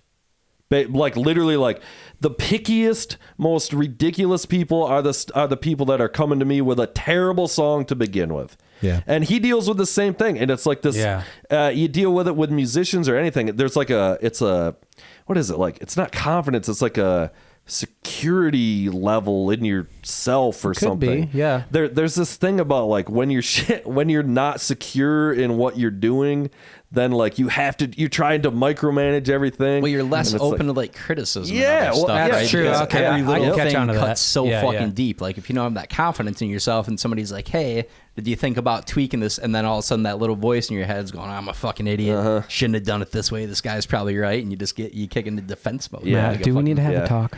Maybe, yeah. Do you need intervention? I'll give you a hug. I love. Set up some time after we do the couch right here. So that's hot. Kind of bear it all out. I did find the abundance of male nudity to be an interesting choice in the lyric video. I'm kind of wondering what the thought process was behind all that. Well, that's what they asked for. He said they gave me I didn't even notice that, but now that you say it, there's a lot of dicks. Sure. We said a lot of zeros and ones and a lot of green, dicks, a lot of green and blue German males, porn. A lot of Shizer stuff. It's hot. So hot. Want to touch the hiney. But that's something, man, I've dealt with for real. And it's something you notice that it's just like, man, like people that are so insecure about their stuff. Like when secure artists are like, yeah, I don't know, man, do the video, do the artwork. Like you do you do the bass, whatever it is, you know, like, I don't know, here's what I'm doing. But, you know, just fucking bring your best shit to the table. And whatever it turns out to be, it's going to be sick. Right. You know, it'll be sweet. I'm not worried about it, you know, you know, like, but you deal with these fucking people and I'm just like, dude, I'm not doing another 10 revisions on this song that blows from the get-go, you know, like. Okay, tell us who they are. Say the bands. I'll send you a list. Yeah. I'm kidding. Yeah, Nick deals with that too, and it's particularly bad with fucking musical artists too that are coming in trying to track like, oh, why doesn't my shit sound like fucking band whatever? And it's like, because you're fucking not great, dude. Like, you know, you like, guys blow sorry, goats, bro. but like, there's nothing I can do for you. You know, like the performances just aren't there. I don't know what to tell you. Cack. You know? So, I mean, the one thing too that you know you might want to touch on this, and this is pretty common knowledge at this point, but this record took a really long time to record. Yeah. And there were, you know, when this comes out and everybody has a chance to read through the liners and stuff, there were a lot of contributors on this, whether it was musicians, whether it was just friends or whatever, through the years that contributed something to the 10 tunes on this record, whether it was lyrical idea, musical idea, or whatever. And you were talking about when you guys recorded drums with Don Durr. That was what, 2016, 17? No, that was 2020. 2020 when you did the drums. Okay. When we recorded the drums. Yeah, okay. I'm pretty sure. It was like right around the fucking shutdown when everything started. Shutting down. I could be wrong. Which is a good time to start making records. A lot of people were making a lot of records. I could be wrong. It could have been either 2020 or 2021. It was before 2020 because it was before I came around. No, it wasn't. Yeah. I started. When did you join? December 2020. Okay, then it was like March of 2020. Okay. Here we got it. We figured it out. Sorry about that. But it was but it was so funny. 3 years later. 3 years later. Since we started recording, not pre-pro, not writing, recording. But it's funny that you mentioned earlier that where we just like socialing or sending riffs back and forth or whatever. Like there was a lot of that, and there was a lot of when you have 6 people in the room that all are, you know, we've been around, right? We all have like our own tastes and everything else. And one thing Joe was adamant about is I don't want to change anybody's style. Like everybody brings something to the party. Yeah, exactly. And at the end of the day, we'll figure out a way to make it work. We can be honest with one another. But I know one of the things that I've felt over the last few years is that it is so much better if you talk about that when you are standing across from the person, rather than trying to do those critiques in chat or in Facebook Messenger or whatever. Good grief, man! A whole hell of a lot can get lost. I remember like a few times typing in a sentence and hitting enter, and the first time the response came through, going, fuck, I should have just waited until Sunday. Mm-hmm. Like if I'd have just waited until Sunday, because now I got to spend the next 45 minutes typing shit into a computer so I don't piss somebody off, for the day or whatever. But it's a long, tedious process. I mean, 3 years, recording multiple parts. We recorded guitar tracks twice. We recorded bass tracks over like an 8-month period of time from the first track to the last track. And don't forget the reason why. We all have lives. That's what I was going to say. It wouldn't take that long if this is all you were doing. Yeah, exactly. You could have made this record in 6 months if it's all you had to do. To Tony and Joe's credit too, they wouldn't let us settle for anything less than what was acceptable to their ears as well as the rest of ours. Yeah. Like I'm the most impatient motherfucker like in the world. Like I'm the that's good enough guy. Until I hear it better, and then I go, no, fuck, it wasn't good enough. Right. But I'm also able to admit my mistakes whenever I hear them 3 months later and go, you guys were right. Indeed. But during that 3 months, I'm just a fucking pest. I'm like, why isn't it done? Like, why don't we just put it out that way? You probably got to have like a little mix of personalities in that regard, right? Like if you got 6 dudes that are all just trying to have it be perfectionists and take 30, true. it's probably good to have somebody giving a little kick in the ass. So like kind of Mike balance is each other definitely out, a kick in the ass. Yeah. Mike is a good kick in the ass. That's why Tool records take 13 years. They need a Mike Heugel in there Yeah, to well, fucking tell that's him, what hey, Maynard tries to do. He keeps going over there and fucking yelling at him to get Lord. it together. But Guys, see, you need to keep this moving here. I learned that years ago with him, like years and years ago. With who? You know, with you. Hey-o. We were working on songs, you know, back in 2006, 2007, and same thing would happen. Like, you know, Tony would isolate himself for like a month, and he'd be like, "Hey, I'm working on something. I'll let you guys hear it when it's done or whatever." And we were impatient as shit. We're like in our 20s. We're fucking losing our minds. We're like, just let us hear it, let us hear it, let us hear it. And then when he would finally bring it to the table, we're like, okay, I think I finally got something workable. He'd let us hear it, and it's like, son of a bitch, this is so fucking good. Like, now I know why we waited for The a mad month. scientist or going to like 2 months. work behind the Exactly, the curtain, mad you know? scientist. So you have to have that trust within each other, but it's so difficult to express that over the text. How did you know? guys, like, over the course of that 3 years, like, were you guys working great together the whole time? Did tensions get pretty fucking hot as things went on? Like, no, tensions didn't get hot. I think just most of all is just we just worked on it when we had time. Yeah, honestly, yeah. and we were relying on Joe, so it's like it wasn't like if we wanted to track something, we could just do it in the moment. We had to go by Joe's schedule, we had to go by your own schedule. And then it was just kind of like everybody's busy. We we work and have families or whatever. Right. And so it's kind of like that's basically that was the biggest holdup. It was the lockdown, which was a big one, and then people's schedules. Yeah. So, and you guys are all at the point. That's kind of what I'm talking about. Is you guys are all kind of past a lot of shit now, where like the maturity level is really high. Oh. And this is like what you guys are trying to do something real, and it's very legit. But also, you know, we all got real lives here and stuff Right. too. So like, you know, it's not like the fucking screaming at each other about some fucking bass part, you know. Like, I would say, you know, I would say that the level of understanding and like situational awareness is extremely high. Yeah. The maturity level in this band is in the fucking toilet. we're talking full blown farts, dick jokes, This is like that's a different sense of This is like we know what you mean, bro. this entire band. I will admit it up front right now. Big shocker. This is like fucking 7th grade locker room humor every fucking day. which is the 90% of the fun of playing in a We are band. so bad. pretty much.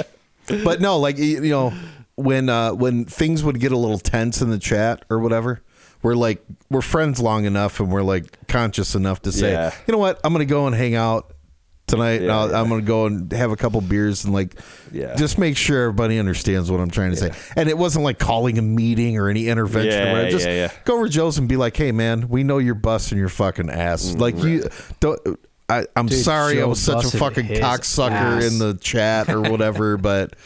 And he got it, and so did we. Yeah, but Joe yeah. shouldered so much of the fucking load on this He record. did. That's dude. awesome, man. He worked his ass He worked off. his ass off. Good for him. Well, I wish he was here, you know, Me too. instead of the B team. I know. Hey, so do I. You know what? Let's leave. Yeah.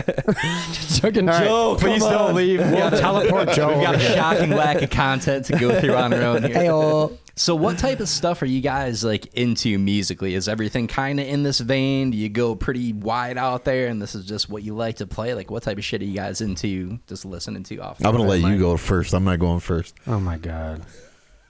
My answers are going to be so disappointing, so I'm going to No, let you go mine. first. Are you sure you want to have a contest? No. Because all right, I don't know.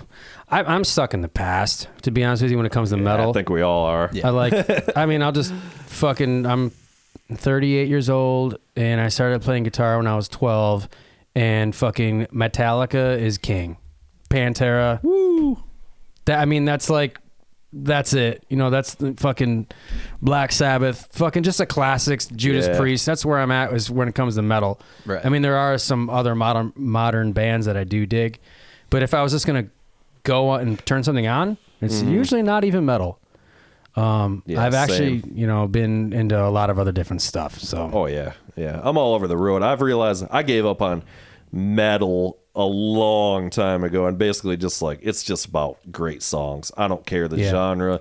If you're coming with a great song, he knows it. We've been talking about. I'm obsessed with The Weeknd, but. It was only a matter of time for dude. the weekend. Oh my god! No, just to give that as an example, I listen to more. I mean, like if you go back 3 years, I was listening to Sam Smith more than anything. What's know? that? He's a fucking modern pop star who came doing these like real sparse, fucking like really great singer kind of songs, and now he's completely out to lunch on a lot of shit. And so I'm not really super into his new shit, but like, you know, you never heard that song? What the fuck is it? Stay with me. Cock.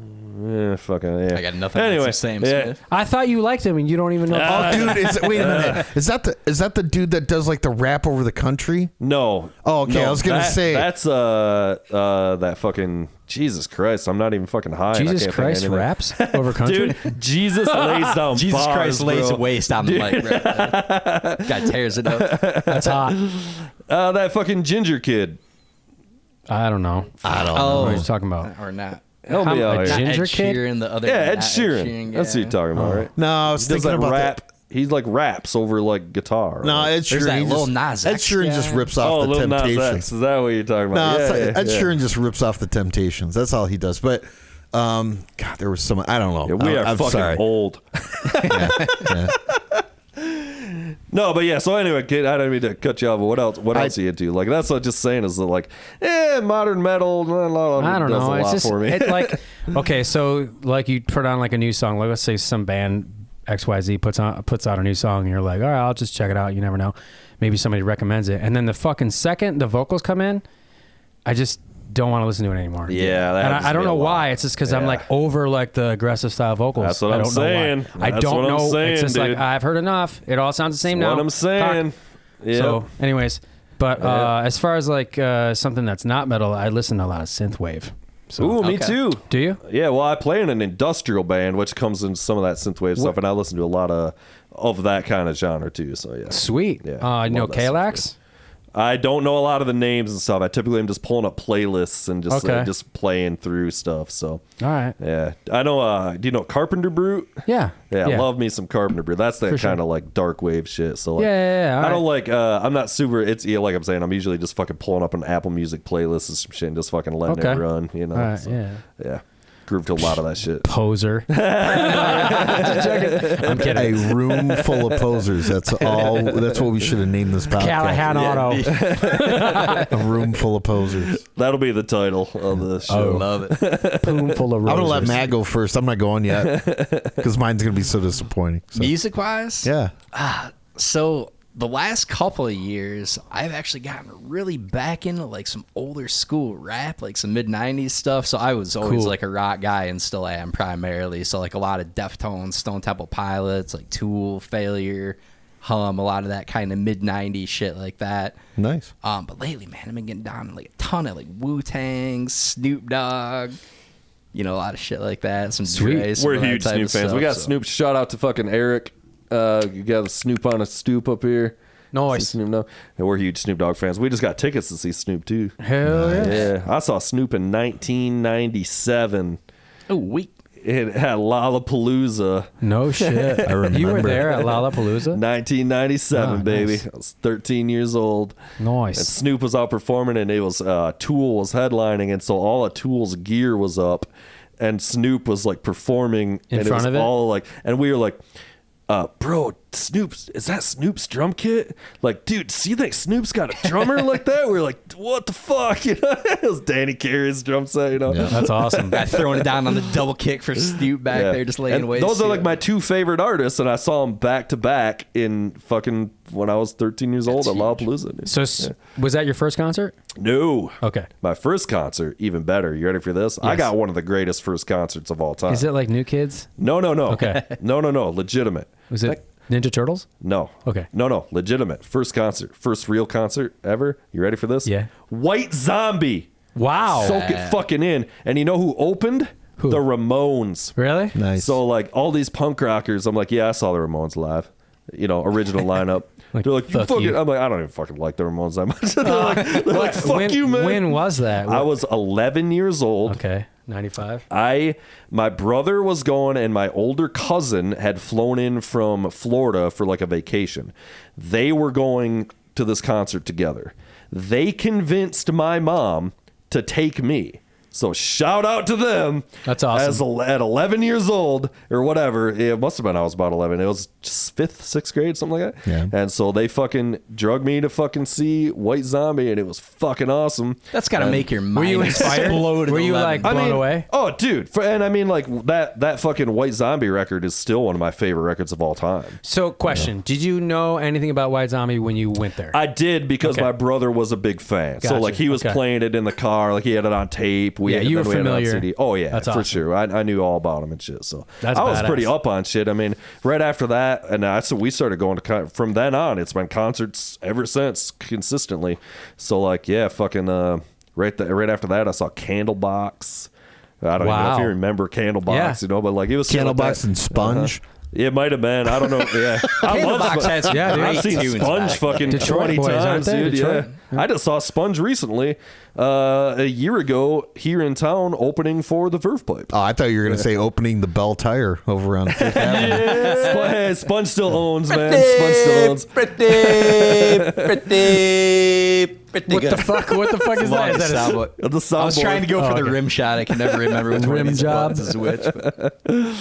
I love all those Rim fucking job. bands, dude. All right, Mike, you're up on the docket, man. What's your... So Yeah. Katie, Go. so I'll get into music in a minute. Katie and I both have the same first concert, though. Oh, I am a little really? bit older than you.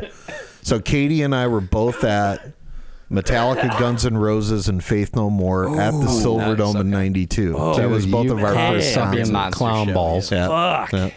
That's a was good one. That was such a good show. That might beat my first concert, That was honestly. Yeah. 6.5 That beats all of hours us. in the Silver Dome, Yeah. being severely underage and severely intoxicated. Was that the tour that went haywire in Canada Yes. a few weeks Yes. later, probably, or something? I mean, Yep. that probably would have been really close to that Yeah, date. I think squeezed in, bro.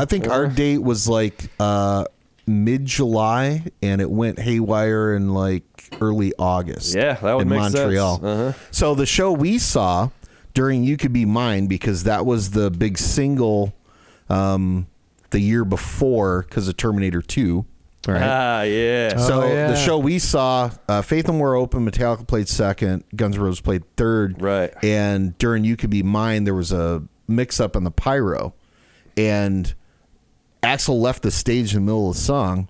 So the band finished the song, left the stage for 10 minutes, came back, and then played the song again and played the rest of the show. But it was the weirdest shit. And then 3 weeks later, I remember watching MTV, and they're like, yeah, huge issue at the Metallica show. Yeah. James Hetfield caught on fire, and then Guns N' Roses didn't there play, and was they almost problems with rioted. Pyro all the whole tour then. or It like- was such an insane Pyro show for GNR, and so I remember. and the Pyro guys on coke the whole time, like the whole Sounds about right. So when Metallica went out on the Justice tours, when they had the big Statue of Liberty and all that stuff. Yeah. So this tour with GNR, they were totally stripped down. It was their stage show was literally Pyro, and they had Lars's white Tama kit. Yeah. And it would go to 4 different positions on the stage. Right. On an Sick. automated diamond. Yeah, which that's they still awesome. do. Between They still songs. do that shit. But that was it. Like, there was nothing else from Metallica set other than the guys in Metallica in black T-shirts with black wristbands, man. Which is all you playing, need. playing Oh, dude. guitars. Down to. Fuck yeah, That dude. And- era too, they dude, were just so so fire, fucking good, dude. man. But Jesus GNR Christ. had the whole show going on. They had the Yeah. background singers and the pianos on stage. Yeah, that was and when they got everything. real bloated with fucking That's yeah. when you see the videos. Remember the video we saw not too long ago? Where it Which was- one? Where it showed like Duff and Axl and Slash running back and forth, like running Oh, from yeah. one side of the stage to the other. Yeah. And they did the overdub of them like panting hard. like, not being able to run. Yeah. But that's how it was. Like every song, because the stage at the Silverdome was as wide as the dome. Yeah. And yeah. he would sing this verse over here, and then he would just dead sprint all the way across the stage. And you're like, how the fuck is he not tripping over shit? Because there's so much Silverdome's stuff. a big fucking stadium back Yeah. then. It's a But that was Katie and my both of our first shows. That was, But you didn't know each other yet. You're no, right, we right. didn't know each other until like 5 years later. That- Yeah. When That's we were both badass. teenagers. Crazy. What a hell of a show. That's so wild, though, to hear that, because, I mean, it's such an infamous concert of fucking Yeah. Hetfield getting burned and the riot and all that, that, like, this was a I mean, I knew it was always an ongoing problem of GNR going on way late. And it's just, well, I never heard anything about that. That like the Pyro was a fucking problem on this whole tour. You know, like that's wild, man. Pyro in the Silverdome is dangerous anyway. It's dangerous everywhere. Yeah, Great white. always. That's the whole point of it. Yeah. Surprisingly, I just saw The Weeknd in Detroit at the fucking what's the Lions Stadium now? Ford Field. Mm-hmm. Tons of pyro happening at that fucking weekend show, and it is a reminder like. This stuff is very real. Like we're in the up, you know, and it's hot for us, and we're like, holy shit, man! Like if you're down low, like pyro's crazy shit, dude. Like it's crazy we do this. And I don't know the ins and outs of it, but if you ever remember going in the Silverdome when you walked in the door because it was a vacuum dome, yeah. Yep. Right? The air pressure was elevated. Yep. So if you're setting off pyro and shit inside of elevated air pressure, I'm pretty sure the flames get bigger and hotter and have a harder tendency to go out and shit like that. So that's all dangerous shit. Yeah, I'm not a scientist, but it seems questionable. I know one of the 3 things that causes flame is air. You know, so. Well, luckily they couldn't even fucking destroy the Silverdome when they tried. No, so. no. But no, as far as music, man, I'm a fan of everything that you would probably imagine from the 70s forward. Yeah. And I was always one of those guys that like I would pick my favorite, right? So I like the Stones. I hated the Beatles. I love Sabbath. Yeah. I didn't really like Zeppelin when I was a kid. Yeah. I was a Maiden kid, wasn't a Priest kid. Yep. I was a Metallica kid, wasn't really a Megadeth kid. You got to choose your camp. Yeah, you got to choose your camp, right? Yeah. And then, but then you get into your 20s and you're like, okay, now I love everything or whatever. Yeah. But I'm a sucker for a hook. And I love a lot of pop. I love a lot of, I don't want to say pop music because some of it's just screw that shit. But I love listening to tunes that have a hook that, have something that draws you in. It's funny you talk about like old hip hop and stuff. I love radio hip hop. And I grew up in a very hip hop centered culture. Yeah. But I could not sit down and listen to an entire Ice Cube record. Yeah. Because there's 4 songs on there that I like, and then there's probably 4 or 5 songs that are just like filler to me that I can't get into. A little bit of Cube goes a long way. Yeah. Well, but that it's was like pretty typical back then. There was a lot more filler on. But I feel the same way about like prog. I feel the same way about like speed metal. I feel the same way about power metal. It's like 1 or 2 tunes, I'm good. But man, I cannot listen to this whole record. I heard you guys just talk with Piccoli and stuff, talk about Dream Theater. And I remember all those Dream Theater records when they came out. You listen to them the first couple times, you're like, this is really good. Yeah. And then from then on, every time I put that record in, I'm like, skip. Even Images and Words, right? Sacrilege right there. Even Images and Words. I love every song on that record. I can't listen to all 9 of them in a row. Yeah. I just... It's a lot. It's a lot. I don't love every song on It's a lot. No, I mean, I probably haven't listened to the whole thing front to back in 25 years. Right? Yeah. But if I heard one tune, whether it's Under a Glass Moon or whether it's Metropolis or whatever, if I hear that song come on, I'd be like, oh yeah, because I haven't listened to it in a year. Right. Yeah. It's going to be great. I think everybody's attention spans have gotten shorter. It's hard to stay focused on like a whole record nowadays. It depends. I'm still a big full album guy. Depends. If I'm listening to something, I want to be able to throw it in and have it kick ass front to back. Like I hate doing the skip. I am around too, shit. but I want a full album to be like Nevermind or like 10. Yeah. Like I can put on Pearl Jam 10 and I can listen to it front to back. And I'm not even a huge Pearl Jam fan anymore. Right. I like their first 3 records. Me too. or the same thing with Nirvana. Like I love Nevermind, and then I like Nirvana's first 3 records. Because that's all there was. You're talking about like Stone Temple Pilots, right? I like the first record and a half. Or Tool. I love like probably Einema, Undertow, and after that it gets a little spotty for me. Mm-hmm. But I just. And maybe it was because back then that's the way we listened to music, and we don't listen to music that way anymore. Yep. But yeah. There was something exclusive then. Yeah. You know what I mean? Yeah. Like when you had it in your hands and you put it in. You had to and go you press buy. play. You had to make a Right. choice. So I'm going to Yeah. spend my Yes, money. you're on you're this invested thing. in it. Yeah. Uh-huh. And then the whole time you're listening to it, you're following the words or you're Yep. looking at the artwork or whatever, and then the mental image is now imprinted Yeah. with the music. Really and now connects it's associated and you're connected. And you had to play stuff way more because that's all you had. So you'd like Right. play that record a lot, and you'd just learn all the nuances, all Oh, the fucking lyrics, all that shit. Where now it's like, I literally have every single thing that's ever been recorded that you can At your fingertips. call instantly. Yeah. But so. I honestly think like you can still revisit that. I think it honestly just depends on the music, the song. I went Yeah, years yeah. without listening to like any full record, and then I got this Finality CD, man, and it was Yeah, fucking man. amazing. Like, $9.99. $9.99. I'm just kidding. I have no idea how much we're selling it for. Z, it fucking slays. It's amazing. It's the best you've ever heard. Trust me. All right, let's take another break because I'm gonna get another drink. Cuck. So apparently we have a gift. We got a little something yeah. here. What's in shout the out, box? Shout out, baby bro. Nice. What's in the box? No, where did this come from? What is this? So this is from my brother Eric, friend of the show, Shout out to guest of Eric, the show, who brought the Snoop on a the Stoop. Snoop on a Nice. Stoop came from Nice. him. So the bar's been set pretty high here, gift wise. Been forgetting to bring this thing in for like a month straight, so I'm pretty excited to see what's going on here. Tear it open. Well taped. Tear it Brown open. paper bag. No doubt it's, Tear that ass it's a open. 40. Presents on Christmas Day. Oh, nice. Curb dude. your enthusiasm. Curb your enthusiasm party game. No. Oh, it's a game. Yeah. Oh, wow. Oh, man. Oh, that's show. Oh, you want- shit. You want to break it in? The Larry David silhouette in all black with the white glasses. All black. Oh, that's Oh, shows. where's the pretty good sound clip? Which one's that one? Pretty good. Thanks, Eric. That's glorious. Much appreciated, bro. That's killer. Yeah, I'll just Thanks, sir. go ahead and put that right here in the trash.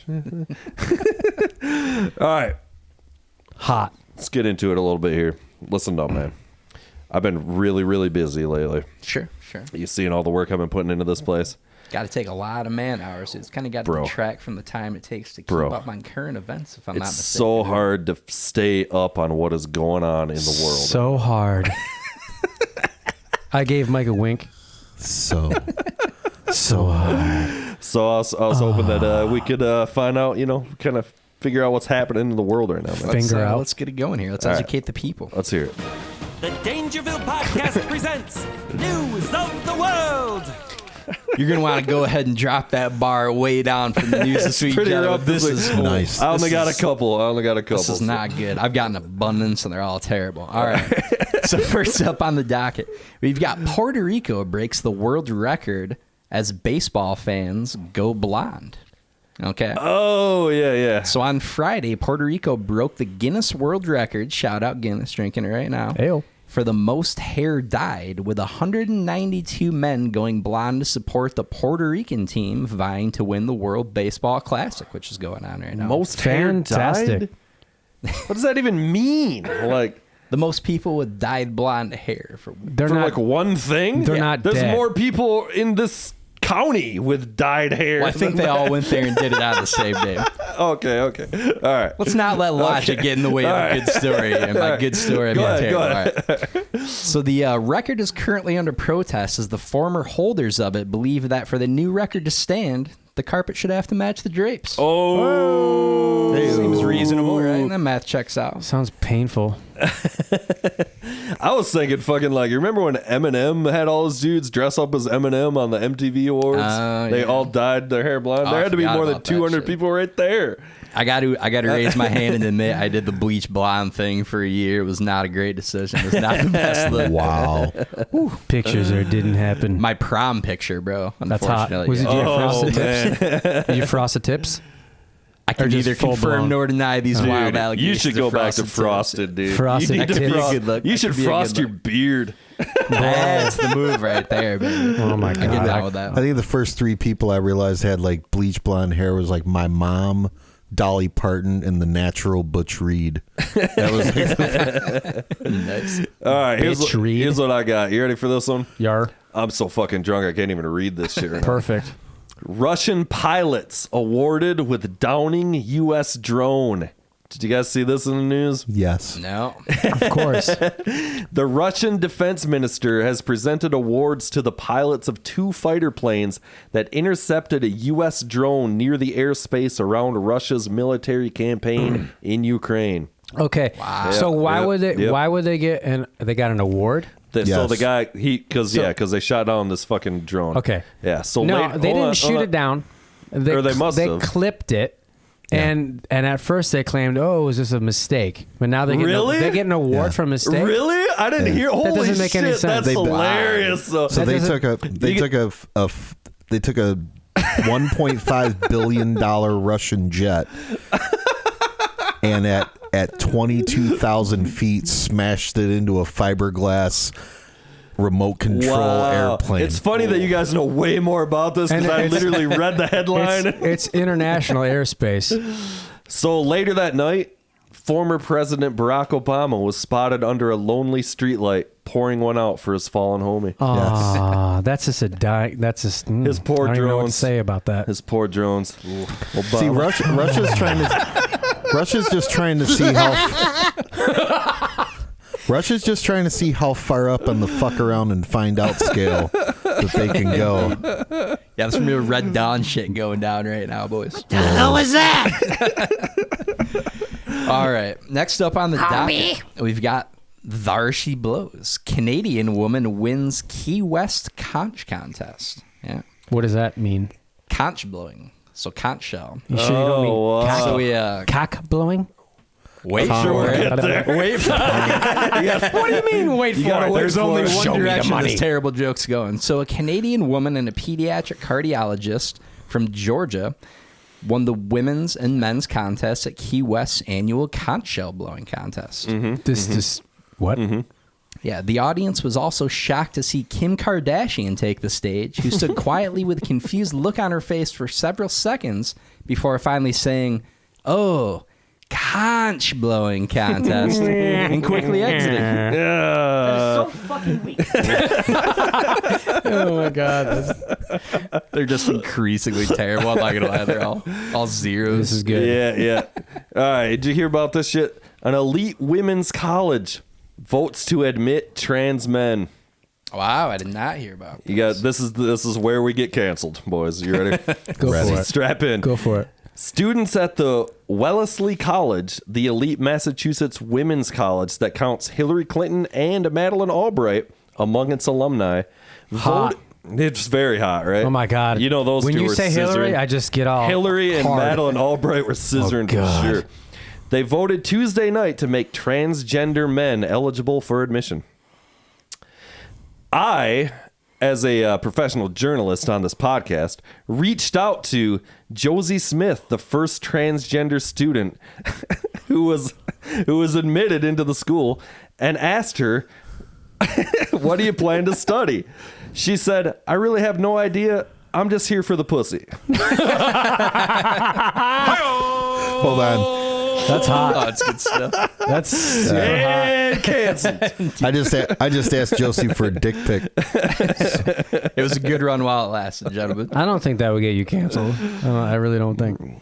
Yeah. There's a comedian. I think it's some random dude. I heard somebody talking about it one time. But he had this great fucking joke where he was talking about betting on a women's track meet with a transgender person, and he's like, I'll take the chick with the size 13 shoes. I got a good feeling about it. Hey-oh. Cover lots of ground. We got the Heugel clips on here too. Look What the that- fuck is that? You are correct, sir. That's pretty close. Pretty close. I'm sure we'll get to. We got a lot of hilarious material that'll be rewarded with the funny clips. All right. So Delaware man loses $125,000 property to a squatter neighbor after trying to remove a goat pen that she built on it.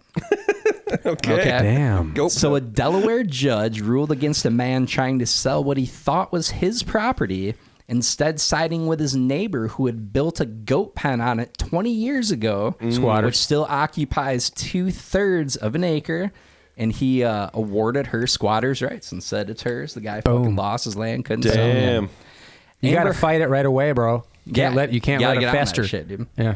So Amber Heard is using this legal precedent to claim ownership of the bed that she formerly shared with Johnny Depp, stating that she had squatted over it many times over the years, and even has the stained sheets to prove it. God, that was amazing. All right, the people like that. That was the best one so far, bro. Thank you. I'm gonna call on the head. It was a great chat. Good seeing everybody. We'll be back next week. Hey, Oh, the next show is totally different from this one. cock. All right, that was a great one. Well played. What do I got here? Well played. Berlin is set to let everyone go topless at the public swimming pools. Good for them. Yep. Women in Berlin will soon be allowed to go topless at the city's public swimming pools, like men, the Berlin state government said Thursday. What do I got here? The new bathing rules allow everyone to go swimming without covering their torsos following a discrimination complaint by a woman who is not allowed to go topless in a swimming pool. Wow. I know. I mean, Throw it down, Germany. what? I mean, Yeah. Can anyone complain about that? Exactly. Yeah, God bless Let the them equality. fly. Also announced this week, former President Bill Clinton plans to visit Germany for what he calls an extended diplomatic mission. Coming to lots of president jokes today, apparently. Can anybody do a good Clinton? Can anybody? No. No. Man, I can. It's if you just fucking put it on the spot. Yeah. particularly good Clinton. It is Bush League at best. My Clinton is underwhelming. That's pretty That's my fine. Clinton. That's pretty good. That's all I got. Quiet down, Stop quiet it. down. We don't want anybody to hear. I did not have sex with those boobies. I did not bust a nut on those titties. Oh, yes, I did. No, I definitely did. All right, this one's just bad. This one's just for me. This one's gonna go over like a ton of bricks, but I'm gonna roll it anyway. Possibly save it at the end with some glorious filler material. Do All it. So, Italian espresso machine is a hit at the World Baseball Classic. Going back to that World Baseball Classic material. So Italy's dugout, the team Italy, at the World Baseball Classic, comes outfitted with an espresso machine, which was getting lots of attention. That's badass. While the Italian roast has been a long-standing tradition at the World Baseball Classic, this is the first year that it will come from a coffee machine during the game, as opposed to the opposing manager at the press conference after it. Okay. Oh, we beat him bad. We beat him so bad, Bobby Brown called to say to take it easy. Oh, that Italian team's bad, I tell you. The only chance they got to get a hit is if they tell their wives that they slept with their sister. Oh, they're bad. This Rodney Dangerfield impression is also very bad. Terrible. That is The the only chance they worst. got to get in a double play is if they stand in line and got no one in line behind them at the arcade and pop a second quarter into the machine. They're bad, I tell you. Their catcher isn't throwing anyone out unless he moonlights as a bouncer. You almost sounded like him at the end. At the end, you almost had it. The only way the pitcher's getting a third strike is if the cops find him with coke in his glove box again. Oh, they're bad, I tell you. I'll tell you the bad. Thankfully, that is the end of that terrible. Jesus Goodness Christ. grief. You almost had it. You just got to add a little quiver in I there. probably should have practiced that Dangerfield a little bit more. Instead of You need to coming actually wear a tie. You can't do it without grabbing the tie. Oh, they're bad, I tell you. Please take over. Jesus Please tell me you got I don't know something. what No to respect. I don't know what to even say, dude. Say nothing. This one is all right, let me see. This one's Jesus. Can I Christ. just say I've noticed a trend? They keep getting Terrible worse. material. No. This is what I've noticed. Matt, you got some crazy shit. And then Ross, you're like coming back to like actually Keeping it tight. you're keeping Stuff it that makes tight. us mad. Like makes us mad. Like Ross makes us mad. And that Matt makes us glad. It's Sorry. Like, So no, you it's guys all right. hear about this Ukraine war going on? Because I know that he's Cheese gonna and rice. he's gonna use all the oddities from the fucking thing. So I'm on the fucking. thank you for realize that we making me laugh. stumbled upon the I'm same balls deep source in for Fox News Knox Foods. This guy's watching Tucker Carlson 10 all hours a day day. trying to pull material. Guys, I was on CNN all day today writing this Good stuff. grief. No. All right. I got one more here. This is my last one, and it's I have a it's question truly bad. for you, Ross. All right, How do go. you say CNN? Sin. Oh wow, is that a thing? I don't know. I just Friggin' awful. cock. Someone out there will laugh. All right, here we go. You ready? The biggest banks in the U.S. are set to infuse First Republic with $30 billion to stabilize a troubled lender. So this is about the banks going down here. Yeah.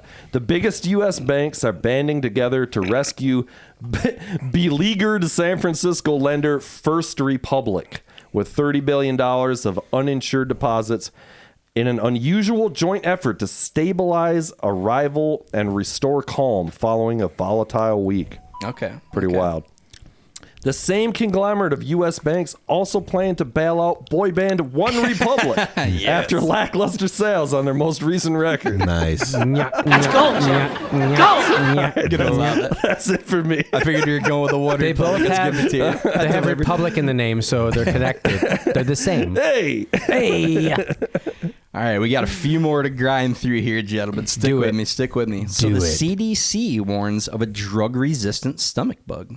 Ooh. The Centers for Disease and Prevention Control issued an alert warning of the spread of a strain of Shigella, possibly Shigella bacteria that appears to God bless be you. resistant to antibiotics. On the Jello.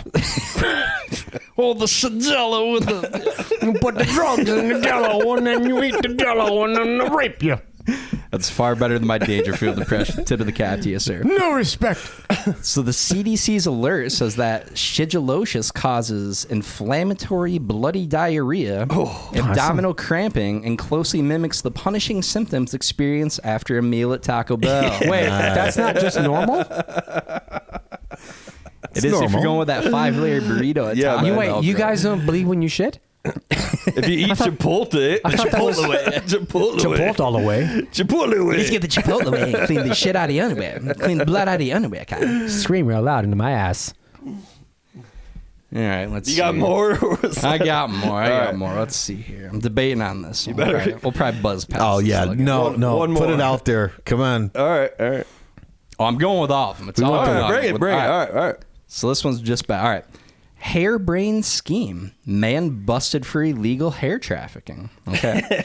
So a federal judge has sentenced a Massachusetts man to probation for running an illegal trapping operation that captured wild hares in Maine for purposes of training dogs. Oh, Hell wow. yeah. Oh, look at that Countless play on people words. are outraged by the actions of the man, including fellow Dangerville podcast host Boss Danger, who commented, "I ordered 100,000 red hairs from that son of a bitch, and all I got was goddamn rabbits. He really should have been more clear about what he was selling." Did you guys see all the rabbits out there? Nice. Jeez.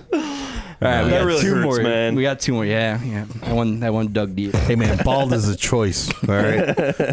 Balda choice. All right, last couple. I promise there's light at Dude, the end bring of 'em this on. We shit need show 'em. of a tunnel driving. So New more the Hampshire merrier. lawmaker is arrested for obstructing snowplow. Republican lawmaker Jeffrey Greason was arrested for refusing to let a snowplow truck pass by standing in the middle of the road while screaming and swearing at the driver, who Holy later shit. reported him to police. Wow.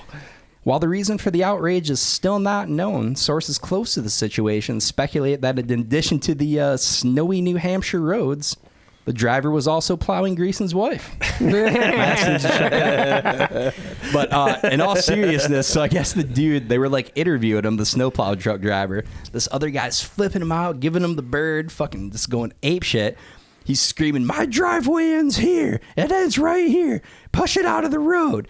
Like, basically, this plow truck guy was fucking doing a shit job. And the plow truck guy is like, "Well, he was upset because I wasn't pushing the snow off the road far enough, and I was pushing it all into his driveway." Which, I'm going to be honest with you, that's what I do. That's all we're good for. Honestly. This guy just going, "God damn it, you Snowplow driver's motherfucker." good. Fucking A, man. I'm That's up what at I 4:30 do. in the morning. Oh, yeah. Fuck that you, shit's man. excruciating.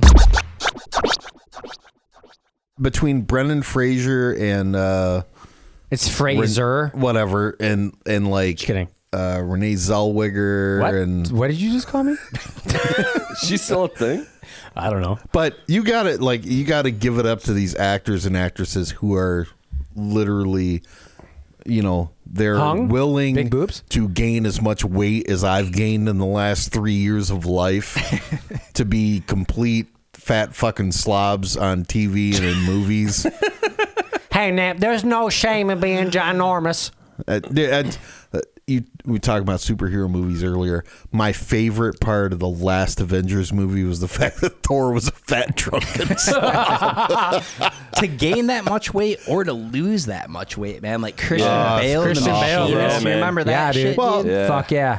Matthew McConaughey and Dallas Buyers Club. Yarf. Down to fucking. That's a good movie, definitely- dude. Oh, they're both I never saw Nice that one, reach. actually. Oh, watch that. Yeah. It's a great movie, dude. Indeed. Speaking of, I got to get into this a little bit. Are you guys movie guys, movie fans? Yeah. Okay, I'm a movie fan. Okay. Maybe not as much as you are, though, but I am a movie fan. Did you watch the Oscars / hear anything about the Oscars? Okay, I don't give it's a my fuck. one kind of vice. I don't give Yeah, a fuck dig about the Oscars. I do not suck fucking actors' dicks. Whoa.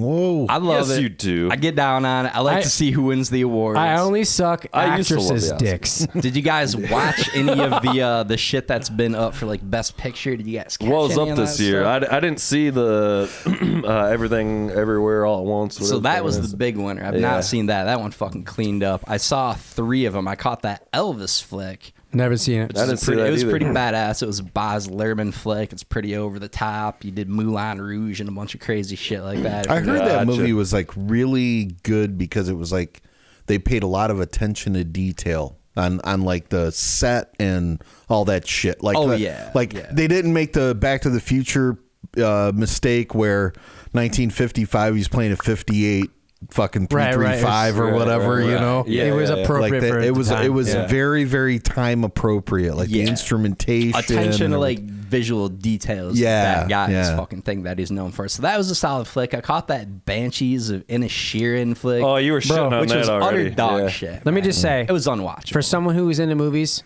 I haven't seen any of those fucking movies you just said. Right. Are they? Yeah. Should I watch it? Which one should not I watch? that one. Elvis, yes. Banshees yes. of Inisherin, no. And Okay. then the third one that I watched that was up for Best Picture was called Triangle of Sadness. It's on Hulu right now, if you have Hulu.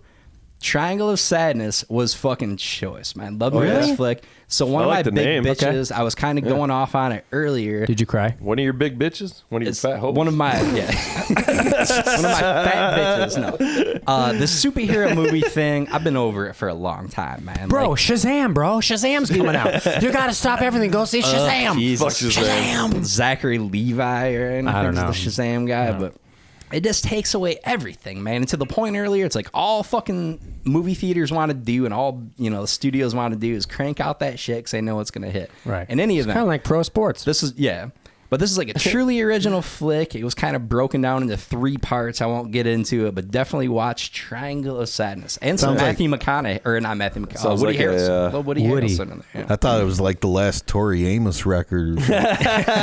Tore Uranus. I'm pretty sure I watched a fucking porn called The Triangle of Sadness. You know? We can make it tonight. It's like a Japanese thing. It's hot. It is interesting, though. All those movies you talked about are all very weird, like, sort of indie-ish movies. So, like, as far as what's wrapping up at, like, for the Oscars and critics and shit, it's definitely ain't fucking Marvel movies. Well, they've, you know? Oscars has always been up its own ass, right? They're fucking 100%, jacking each other yeah. off. So it's always these fucking long, tedious movies that everybody hates. Top Gun. Well Top said. Gun Maverick was up for Best Picture. I did not still see haven't- that. I still Everybody haven't fucking watched loved it. Me either. I haven't watched it yet. I'm gonna. Everybody at some loves point. it. I haven't seen it either. I've seen it, and it'll make you cry. I'm waiting to I've watch heard it. that from a lot of legit. To be fair, I cry in every movie. Every movie, dude. I'm Really? bawling- Even bawling my Sausage eyes out. Fest? Bro, I guarantee it. I'm waiting to watch Guaranteed. Top Gun Maverick when I'm in an airplane above the Atlantic. That's when I tried to watch it. I was so I just can- flying somewhere and I tried to fucking watch it on there and they didn't fucking have it. Just so I can make myself Bastards. puke.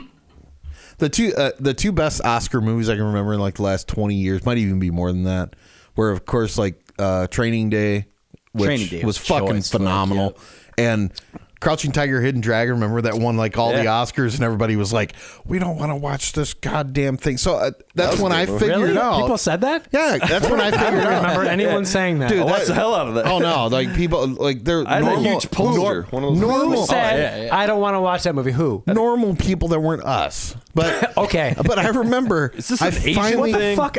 Yes, it is. And here's why I'll tell you why. That's where I realized. again. That's where I realized that if you watch movies that you have to read subtitles, Yeah. on your TV at home, it's okay. But if you ever go to a theater and have to watch a movie that has subtitles start to Interesting finish, point, yeah. it is so fucking distracting. That big like, screen's hard. because You read you can't like keep your eye on everything that's going on and read the whiplash looking subtitles. back and forth. Yeah. I never thought of that. That's a Me huge either. point. So my Excuse me, Mike. Maybe you should learn more languages. Yeah. Okay, My become son- more worldly. Maybe you should speak ancient Cantonese. Yes. Have you ever thought of that? Yes. Yeah, come on. Stop thinking about yourself. Selfish bastard. I had My, a huge Crouching Tiger, Hidden Dragon poster in the house we had in college, and I think I still have the poster. Yeah. Should hang that fucker up in Nice, here yeah, somewhere. So the chick that was in that movie was in that movie. The one, she won the Oscar. Oh winning shit! up. I Yeah, forgot yeah. about that. Everything all at Yeah. once. And fucking, I just rewatched Temple of Doom, and the kid Oh, from hell Temple yeah. of Doom is in that movie Yeah. too. The fucking short run. Oh, you know what short else round, they yeah. said? Dude, soak this in. So one of the first Jimmy Kimmel was hosting, who I thought did a pretty solid job. Kimmy Jimmel? I don't watch his show, but it was No. pretty fucking You know solid he's monologue. he's was on getting the wrapped Man up Show, into something man. right Yeah, now. yep. You know he's wrapped Man up into Show. some shit right now. But it's no, I Yeah. What's He's going always on wrapped with it? up in Nothing? some shit. What's going on with Jimmy Kimmel? Go ahead, man. What? Yeah, what? Epstein. He's like on the Epstein list. Really? Really? He's a little caught up right now. Woo. He's Not- a- not he's I a- mean, not too so well. caught up that he's still hosting the Oscars. I mean, they canceled that one fucking guy from hosting the Oscars a couple years ago. Kevin one? Hart got Kevin canceled Hart from the for Oscars. Kevin Hart? Yeah. God damn, what is with you? Nothing. This guy's like a young Mark Norman over here. So Tony I have one skill, and it's reversing people's names. Tony has a, skill ever. Tony has a skill. He's the master of the spoonerism, which is when you reverse the first letter of two words. It's not the first letter, it's the first sound. It's the first sound of two words. It's like Pigland, Are only you sure not you're fun. not Oh, no, dyslexic and it's trying so- to play it off? Is my question. Pig so- Latin. Lig patin. like Lig patin. Are you sure you're just not dumb? I'm pretty sure I am dumb. you are exactly right, sir. I are like pizza. All right. The other Canceled thing, once again. I'm sorry, Matt. I'm sorry. I'm canceling. sorry, Matt. the other thing I got to mention here. So our boy Prince Harry. I don't know if you guys are South Park fans Hints at all by Prairie? chance. Prince Harry Gotcha. is continuing his worldwide privacy tour. Oh, This is really? going on. Did you Yeah. see this? Did you hear about this? So he's apparently going to sit down with a trauma expert and live stream Jesus the whole Christ. fucking thing. That's What a very fucking- private. Yeah, What a pussy. because nothing says leave us alone more like fucking live streaming a Your session with a own psychiatrist. therapy You know, session. like what the fuck? He's Yeah. such a fucking vag, dude. Fuck Yeah. that fucking guy, dude. Wow, dude, look at this truth come Hey, out. man. I love this. Fuck that guy. That's some ginger on him. ginger. Now, hate here we right go. there, now, bro. now we're Yeah. yes, Yeah. amazing. Also, he has not returned my calls to come on the Dangerville podcast. that son of a bitch. So there's Megan, what a however, selfish she's coming asshole. on. She's coming on for sure. Yeah, she's coming. There's apparently a little mini rumor which has been floating out there for a while. Kinky. So the horse trainer that Oh, used Jesus. to work with Princess Di and that family. Oh, Jesus. Apparently, fucking Harry looks exactly like this also ginger The dad horse trainer. The dad. The dad. And he obviously That looks dad. nothing like fucking King Charles doesn't? or I whoever. think he King does. Carls? I don't know. He is I don't the know. king. The other King brother. Charles. King Carls. Yeah, Princess Di had to thank for those fucking gingers, dude. Who? Yeah. Right. Princess Di. Princess Pry. Diana, guy, you can't Diana, stop him. You know, Diana, the Princess of Wales. That's when you were a kid, man. I You remember were like when a she little crashed kid. and died. Me too. Yes. I remember It that was day. tragic. It really we was. were all very sad. Yes. Rest in peace. And There die was- for the wild. There was people. It was a crying. conspiracy. Tragic day for England and die for the world. It was out fucking Princess crazy. Di. I remember that shit. I remember actually like talking to my parents about it the next day. Like I told them about it. I was like, they're you like, guys "Oh." see Princess Diana died? Like, She did. That shit was a huge I remember story, when man. Tupac died too. That one hit me. That was my first celebrity death experience. And I Oh, was- really? Whatever. Celebrity you know, like- Deathmatch. Which I loved that show, by the way. Fuck yeah. Dude, fucking were you guys Robot Chicken fans? Chobot Ricken. All right. Should I stop? You should. Okay. He's- Yes. Robot And Chicken, confirmed. man. I started going back through it, and it was so fucking funny. I forgot how fucking funny that fucking show was. How can you guys ever watch forget? that shit? It's been a long time, man. I haven't watched It's a that shit. Seth Green show, I Gr- think. Yeah, it's just like all the fucking I don't know. I don't even know how much he really is involved in it. But I know, whatever, right? it don't He matter. just slapped his name on it. Indeed. Get What a that EP freeloader. credit. That's fucked up. My first celebrity death experience was watching the Challenger blow up. Jesus Oh, Christ. damn. Yeah, Susan, my wife too. That was a big I one remember for her, like yeah. I remember seeing that in school. Yeah, same with her. They Yeah. brought a TV with rabbit ears and shit into the Yes, fucking yeah. classroom. Watch this. Here we And they're go. like, Hey. all right, because there was a teacher, right? Krista Yeah. You had a McAuliffe. teacher in your classroom? No, there was the teacher on the shuttle. She was like a teacher that won the sweepstakes. But with was she your NASA. teacher? Yeah, no, but what's her name? Krista McAuliffe. Yes. Yeah. Oh. So she was going to be she was one of the 7 astronauts. She was a Yeah. normal school teacher. But Like she's not a elementary- real astronaut. She was a school teacher. But she got trained for like 6 months oh, okay. to go into space on the Perfect. Challenger. Yeah. And was it 1986? So I was like 8 years old or whatever. No, First it grade. was It was 86. it was 86. You're right. Yeah. You're right. And you know what else? It happened on my birthday. Yeah. Damn, bro. I'm sorry. yeah. Well, hey, I man. was Happy 2. birthday. So they launched a shuttle, right? And the space shuttle was like the coolest fucking thing in the world when we were kids. We used to get these things in elementary school before we had like electronics. They were called weekly readers. They were newspapers. Yeah. And they were like, it was like 8 pieces of paper, but it was 4, but it was really 8. And you had to open them up and read them Yeah. like words. Did you know how to read? printed. I did. Like I knew had to like have somebody 20. read it for me, I knew but like I mean- at least 21 letters at that point out of the 26 normal ones. Still working on Z. Still X working is on tough. Z, X. Yeah, X Those are couldn't toughy. sound out. I was Z and always Zer. I was always a bitch when it was followed by something weird, you know. But You know, now that Except you, after C. Yeah. Is there more beer down here? Yeah, you want some? Yeah. What do you got over there? I got this. Yes, sir. but I just remember we were like little kids, right? We're little kids growing up in the city, Right. in Detroit, Yeah. and they We'll bring get- in we'll this get there, TV, and it's going up, and the fucking thing explodes. Yeah, man. What was the mood in the room like? And Because that's like all everybody the teachers look at us and they're like, sorry, kids. shut the TV off. Shut the TV off. Oh, Shut no. the TV Jesus, off. yeah, dude. Unplug it and roll it out. They're like, we're going to get back to our spelling words, kids. Okay. And we're all just sitting there going, Mike? Yeah. holy shit. What did we just see right here? Mike, Yeah. this brings me to the next thing. Yeah. Okay? You're talking about going out of space. Hmm? Have you ever been abducted? No. Are you sure? I'm positive. Okay, because you seem like an alien to me. No, aliens are ghosts. Whoa. Yes. You just blew my mind. Yep.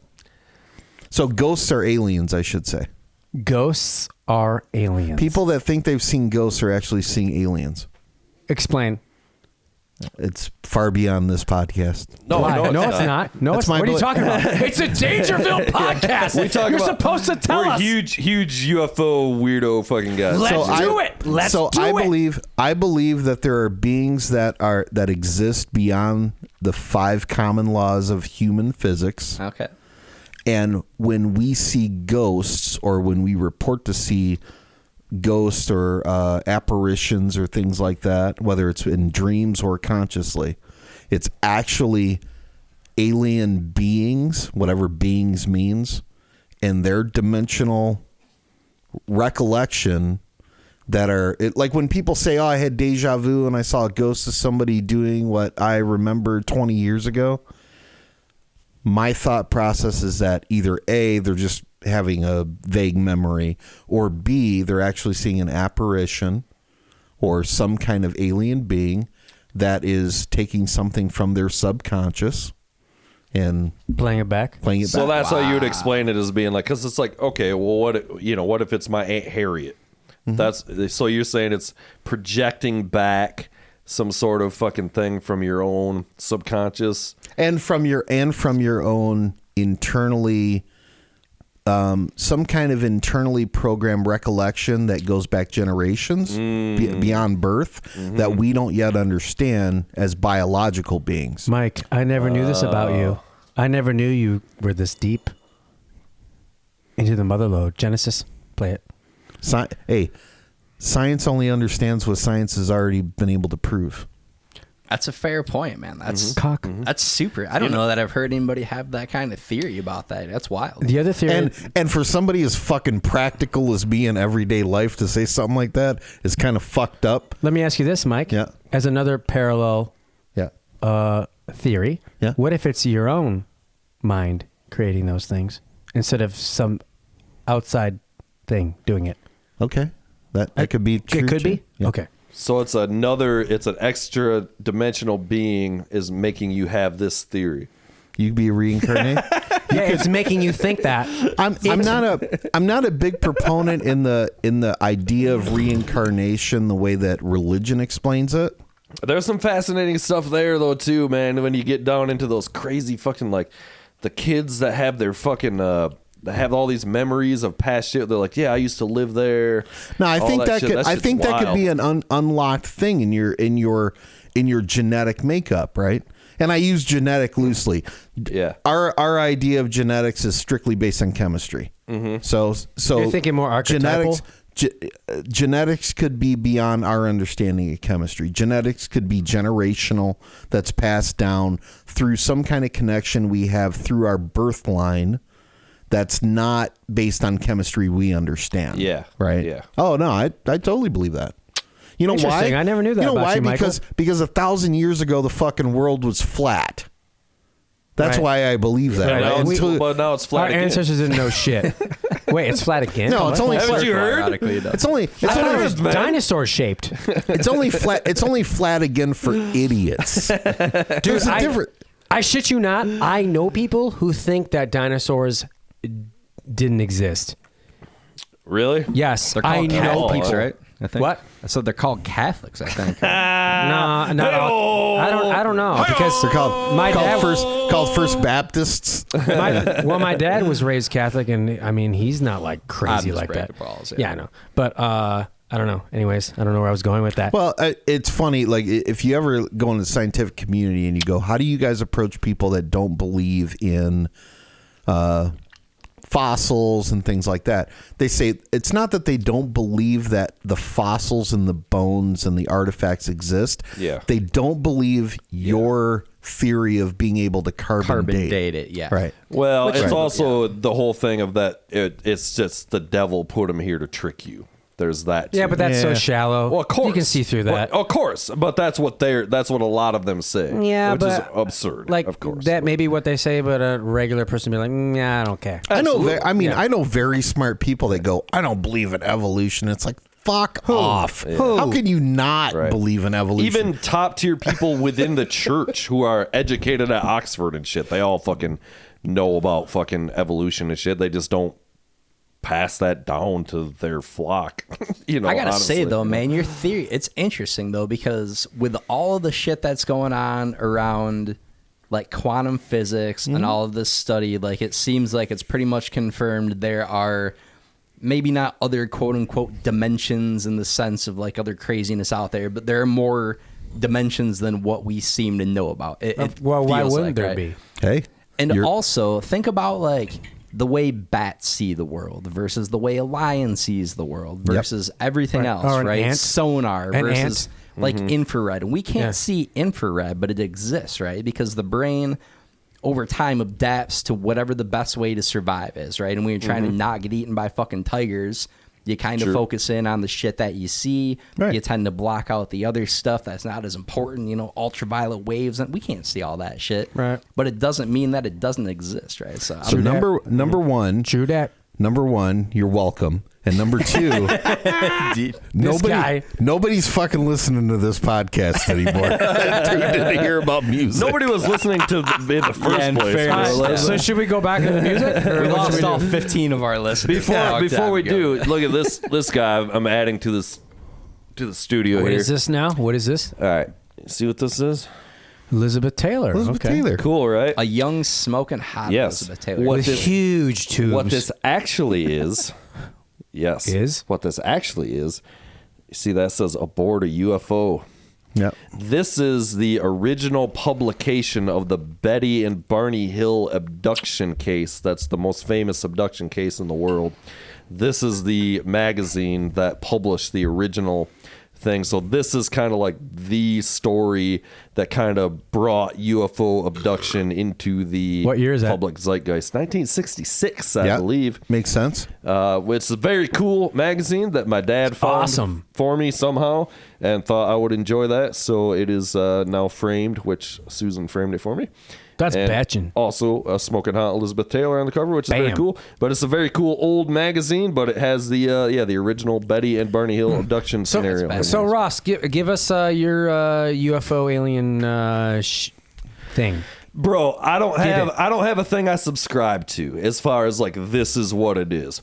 I'm into all of it because like so much of it makes sense and it's not like one thing. You know, that's the thing about UFOs is like all of it's true, quote unquote. Like, are there nuts and bolts craft? Yeah. Are there weird orbs and shit that are flying around that people see? 100%. Is it extra dimensional? Maybe. Is it from another place? Maybe. Have you been know? abducted? Oh yeah, dude, many times. That sounds hot. Yeah, Have you yeah. been probed? Oh yeah. yeah. Holy That's the whole shit. point. That's, Can Mike that's and the I whole probe idea. you later? That's what I thought we were doing here. That's what I thought we were talking about. Never mind. Oh, sorry. Yeah. Oh no, I've not been abducted by aliens. I've been abducted. You know, the guy in the van on the street Abducted probed by, me many by times. your best friend. That's hot. Bow, bow. I mean, it's the same thing with ghosts. It's like what you're saying about ghosts could be true. It could also be that it is a more traditional. These are the souls of deceased people that are there. It could be. There's a lot of stuff about like. Even like where you see ghosts, this area has a high content of quartz, and we know that quartz, as we use in electronics and stuff, is like that it's literally replaying energy. So like a high intense energy situation, like we tend to see ghosts of murdered people and whatever, cheated on people that kill themselves, whatever, right? So like these high energy things in a quartz rich area in the geology could play back, literally just like we play back music. Quartz for like an extra dimensional DVR. It's like an extra dimensional TiVo, right? Yeah, if you will. But you can't mute. You can't Wow. delete. I've never thought of that. That's pretty fucking cool. There's this and it could be all of these things. So these phenomena that we classify as ghosts or UFOs or just could be a Bigfoot playback or whatever. It could be like a Earth level playback. Bam. Yeah, That's crazy. Isn't that wild? I mean, it's just fucking one theory of many things of what ghosts are. Like you're saying, I've actually never heard that before. That's fucking wild, dude. You're welcome. Well, I mean, if you I came up with that. No, I if you didn't. think about it, right? Like our understanding of science is based on the Physics. biological and chemical understanding we have in this short period that like what we consider living beings have been on Earth. Yeah. Right. So Earth is one planet out of bazillions. We've proven that. Right. And one galaxy out of billions. We've proven that. A Googleplex. One star out of billions in our freaking galaxy. And we just so happen to be in that biological zone right now because the sun hasn't fucking killed us all yet. And it's not so small that we were able to actually come into existence. Yeah, man. So to think that, okay, we understand biology in the last 100 million years. We understand chemistry in the last 100 million years. But we might not be shit. Like the Borg might be out there, dude. Like Dude, there the might Borg's be out there, dude. there might be Fucking Borg. shit If out anything's there. out there, it's the Borg, bro. Yeah. Let me just There- say something. The Borg, technocracy. The Borg, yeah, the Borg technocracy. are the technocracy, bro. Technocracy. You guys wrote a concept album about the Borg, didn't you? You But what's No fun? one's ever thought of it. See, How like, original. but like the zealots and the fucking religious people and everybody that like has a tome that they fucking subscribe to and everything else. I love it. Have something that makes you believe and give you something to live in life. But when they attack that and they Who's say, they? "Oh, Who you guys attacks are that? just like you're way too open-minded." Wait, who attacks what? I think open-minded would be like, like religious people and the whole theory that the Earth's only existed for 2,400 years because that's what the Bible You're out of says. your fucking mind. Yeah. It's like You just have to guys, laugh. You have to laugh and just shrug it off. It's Fuck like, guys, that. look, we have our way of measuring through science, and you have your way of measuring through your book, and we understand that books are sometimes written for entertainment and for the passage of messages and shit like that. Yeah. But before we get too deep into it, I think we already did. We're over the fucking limit, but But let me ask you a serious question, Mike. St. Patrick's Day. St. Patrick's Day. We're talking science and philosophy and religion and all that. beer. Let's go. I don't have any- I Let's don't have any go. more in there. Get this guy a fucking beer. It's St. Yeah, Patty's fine. Day.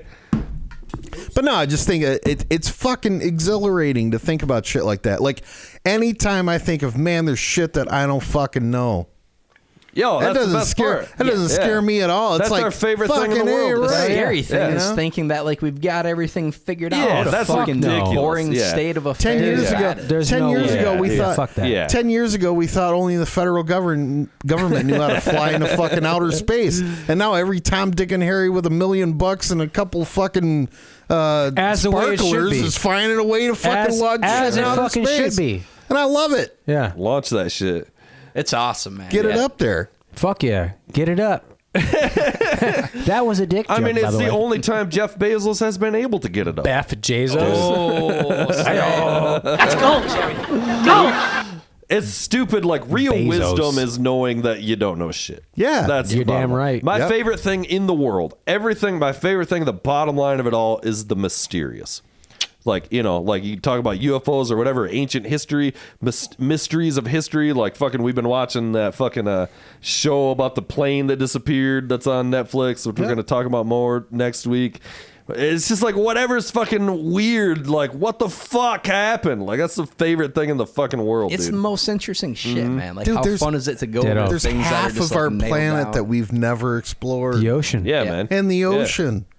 Because we can't get there. Why? Because we'll fucking die. Like we don't know how to make anything Seriously, dude. strong enough to get us Yeah. there alive. Well, that's Except a for whole- the Tic Tac. James That's a whole Cameron, other he's theory, down there. right? That's a whole other theory is that the aliens or whatever, Yeah. in quotes, Yeah. are beings that live in the ocean, Yeah, right? USOs, they call them, unidentified submersible objects. You know, Could be a like- thing. Dude, Kind that's of a great. thing. mermaid scenario. If you Yeah. will. Cock. And the, Come damn to- it. But come like, it's to like us. bookend. Come all to these us deep. UFOs are. That's going to be our next concept album. Coming us deep. Come to us deep, ocean gods, and Led show Zeppelin us the already way. did that album. Yeah, Come kind in of. us deep. Come in us deep, I'm sorry. What were you trying to say, Rob? ocean gods.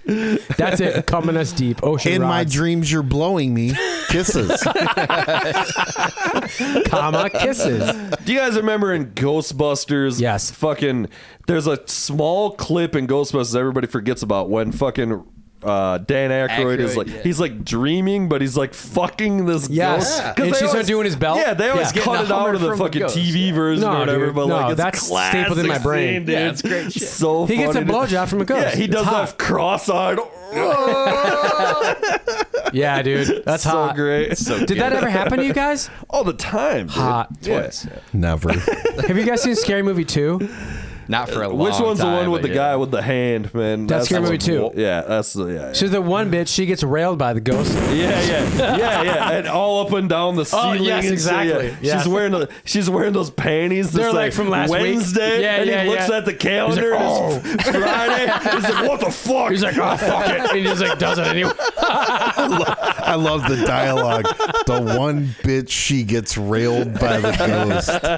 That's really what happens. You have to watch it. I've seen it. Those And the are dude, funny the dude in the fucking wheelchair is like, I words, could do it myself, and he sucks his own dick. Yeah, David Cross, right? Is that David Cross? Yes. Oh, Yeah. Jesus, I forgot about that. I know those movies Chris are fucking Elliott in funny, that man. movie. Grab Dude, my strong and people hand. still talk about Give that. me your other hand. I can't. It's He not stole strong that hand. movie. See, Nobody these remembers are the- shit about that movie. Stole. that.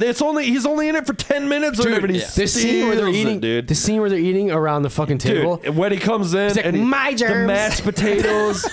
Oh my god! See, Matt, this is the kind of movies that Tony was talking about. Yeah, this is where it's That's at. a Yeah. great fucking movie. Chris dude. Elliott, though, underrated, hilarious, and weird. We were talking Hilarious. off So camera, funny, talking man. a little something about Mary. Oh, dude. his fucking dude. Chris rolling Elliott. He's got the rolls. hives. Yeah. Oh, Oh God. my god!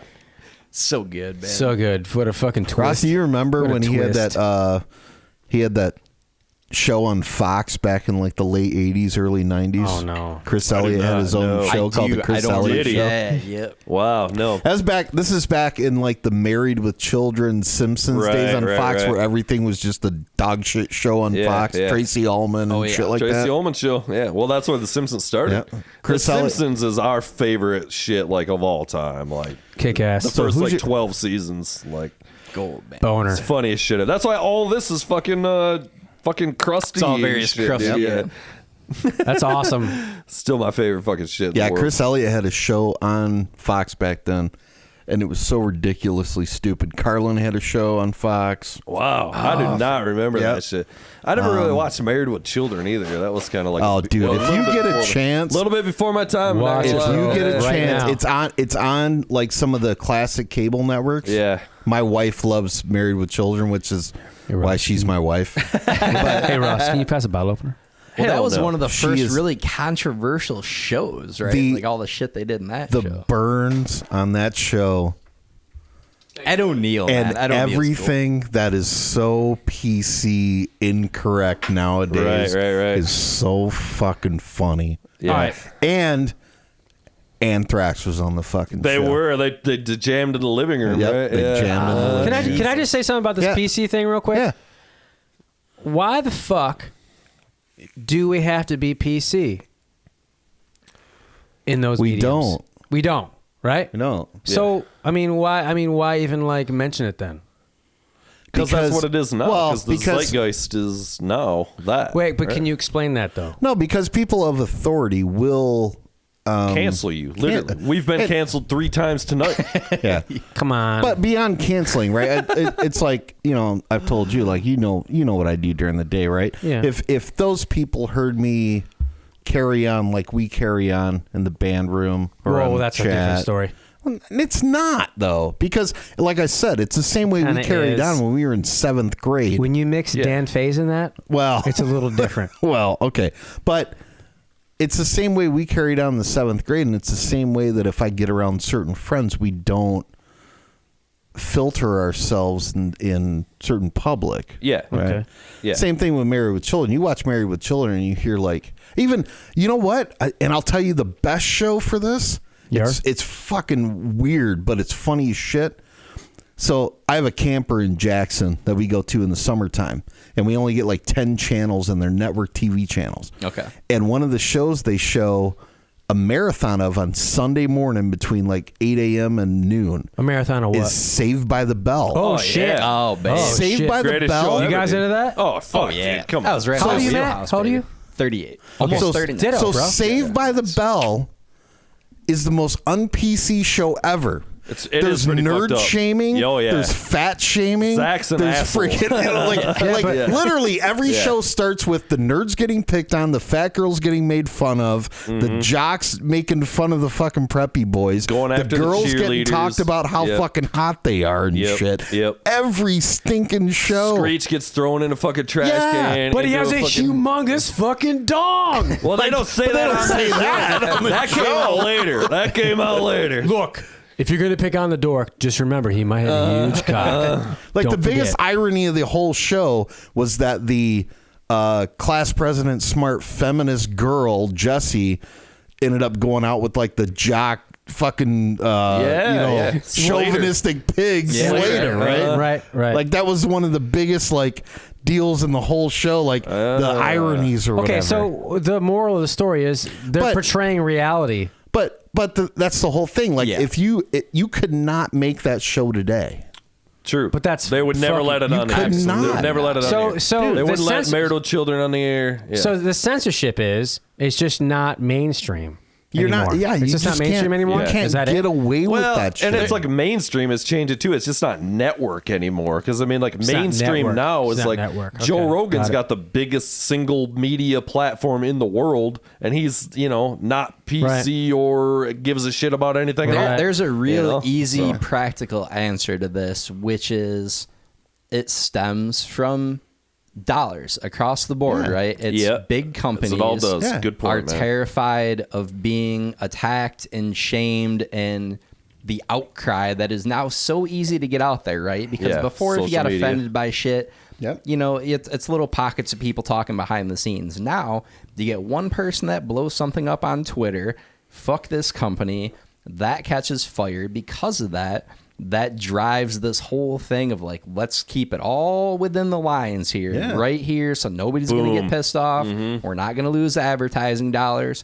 Because look at, like, I don't have examples off the top of my head. I feel but you. the last 2 years, think about how many companies have fucking, like, we're no longer sponsoring this company. We're no longer giving dollars to them because of X, Y, Z, and everybody's so fucking terrified of the You're- blowback. So you're a leads to, like- sports guy, right? Somewhat. Yeah. Okay. Look at what happened to point. Kyrie Irving. Kyrie Irving made a statement that he truly believed, right, wrong, or indifferent. State it. He made a derogatory statement about.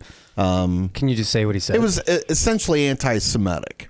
That's what they were saying. He pulled a Kanye. Can you say what he said? Yeah, he kind of pulled it, but he didn't do it as bad as Kanye. Yeah, but he immediately got like canceled by Nike. Yeah, like they all pulled their money from. Yeah, or whatever. I get it. Yeah, but it's like you talk about Rogan, right? To switch gears a little bit, Rogan had Robert Downey Jr. on his podcast a couple of years ago, and he asked him, he's like, "Could you make Tropic Thunder today?" I caught that one. They're like, absolutely fucking. And he's not. like, "Fuck no, Hang on a absolutely second. not."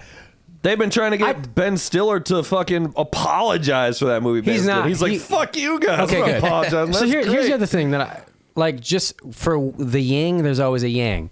So for this generation that's going out with a bang, there's always going to be the next generation that's going to be like, all right, yeah, let's fucking, we're not going to censor you. We're not all about the PC stuff. Yeah. And you can come with us and we're going to fucking put it out. Yeah, yeah. There's always going to be the resistance. It's all a pendulum. There's always going to be swinging back, 100%. and it's swinging back now. Right. Even like as fucking lame as it is, even like what we're doing, or just like there's a thing now. There is a groundswell of younger people that are like, enough of this. Dude, can we just like smile? Yeah, seriously. Like people are making it's all about intent, and that's where these people fucking miss the boat. It's if I fucking call you a retard, I don't mean like I get it. I get it. I really do. But it's also like there's an intent there that like it is just kidding around. Yes. Between friends. I call my like, own it is. children retards all the time. You know? It is, but like Because you know, they are retarded. and I'm kidding. I love them. I'm kidding. Because they literally have Down syndrome. They literally do. No, I'm kidding. I've had this conversation with people that are affected by this, right? And I will tell you that kids nowadays are so much more kind on a general level 1,000%, than we were when we were kids. Yeah. Good point. They are so much more kind. So that's a good thing. So much more helpful, so much more conscious at an early age. Yeah, all true. But so I don't necessarily think that I'm against trying to raise children with an open mind to other Of course people's not. devices and other people's thoughts, Right. I don't think any- and I other mean, people's any sane person. maybe Right. somebody else's limitations, so to speak. Yeah. Yeah. But I don't think you have to beat them over the head with your own fucking agenda. Well, it's either. all about, and Agreed. you said it Agreed, a second ago. 1,000%. This was my take last week and has been. It's all about intent, right? Like Right. if you're breaking balls and saying like an off-color thing to be funny, but you're a good person and it's just like purely joking around. That's much different nuance. than I'm an asshole It's nuance, and right. legitimately There's no taking a fucking shit on nuance somebody. anymore. Yeah. Right. Yeah. I mean, like, I don't know how to sum it up yeah, better than that, yeah. but yeah. Penis. But I also think that as like Love you. adults, Well said. I also think that as adults, sometimes there is a little bit of situational awareness that you're responsible for. Well, yeah, right? of course. We were in. Right. I'll give you a perfect Yeah, of example. course, We were in that's- the hotel earlier. Yeah. We were checking in. Yeah. And there was a lady standing at the counter. My brain's broken. Yeah. They obviously thought you guys were a gay couple checking in. No, but Yeah, we so were like, checking in. Should we give you extra napkins? Extra sheets. Yeah, I was like, Like, are you there going will to make be- a mess? I'm like, there will be napkins? no blood. There will be no blood. Okay. But there was an elderly lady standing next to us checking in, and it looked like she had her granddaughter or something, like a 3 or 4 year old kid. I walked in. I after asked the guy. I said, "Hey, when we get back later, we got some beers and stuff in the truck. You know, I just want to let you know we're gonna bring them in and stuff." And he's like, "You don't gotta like whisper." I'm like, "Little kid over here. Yeah. Like, I don't know. I don't want to piss this lady off." That's just me being situationally Situational aware. Yeah, yeah. There's a that's- little kid in the room. Mike, you know? have common courtesy. Exactly. So, Yes, thank you. so you Yeah. can have common courtesy. Which is also missing today, I feel Yeah. like. So But- you're right, man. Yeah. So having common courtesy is its own level, its own category. Right. Right? Right. That's one thing. Yeah. But then there's also reality too that Right. you have to contend yeah. with. Yeah, yeah. Yep. You know? Right. Right. So why can't we just be reasonable? We can. We can. There you go, dude. I mean, like, how much sense And does most that people not are, make? I but don't know. what happens is these fucking, and it's all online is what drives all Right, of this it's on making social everybody media. nuts. It's the fucking Yeah. technocracy, It boys. is the fucking It's technocracy. fucking, Buy the record. Oh my God. I'm just kidding. Buy it now. Buy it. The Buy it fucking, now. If you buy this record, you will learn how to act. yeah, in you will public. learn how to be a Yes. good person. If you want to be a full Yeah. person, buy this record. Yeah, for sure, dude. If you want to give us $10, buy this record. All right, on that note, I'm going to piss my pants, so we're going to take another Yes. break. Hot. Don't piss your pants, please. What the fuck were we talking about? I don't I even have remember. no. I just want to say, Matt, your humor is like fucking awesome. I appreciate that. I love brother. it. Yeah, it's, You're the first person to ever say that. Yeah, it's, No, like your delivery. What the hell was that? Yeah, it's really great. I really wish that everyone could see Matt's face as he delivers. Kind of an underappreciated genius of my time, you know. Genius. Much like Led Zeppelin, I will not be appreciated to my fullest extent until Right years there, later. right there with Led Zeppelin. Obviously, One of the great comedic minds of my time, if I do say so myself. 10 years from now, when somebody actually listens to this, they'll be like, wow, this guy was a genius, man. Genius in the making. Long after I'm dead and buried. Indeed, which will only be probably 3 years. Yeah, in you know, fairness, I tops. had Right. a long way. dead. What's up, Mikey? Severe amount of punishment over the years. So I see you brought a video camera here. What did you think was going to happen here tonight? Well, I kind of. You guys are sharing a room. Listen, I'm bringing it up again. Let's be honest. So, I mean, you get 4 guys in a room. I really thought something was going to happen. If you guys want to plug your OnlyFans, like, feel free to do so. You know. And we're I looking wish we for had sponsors, one. by the way. so Tony, What? Tony here What?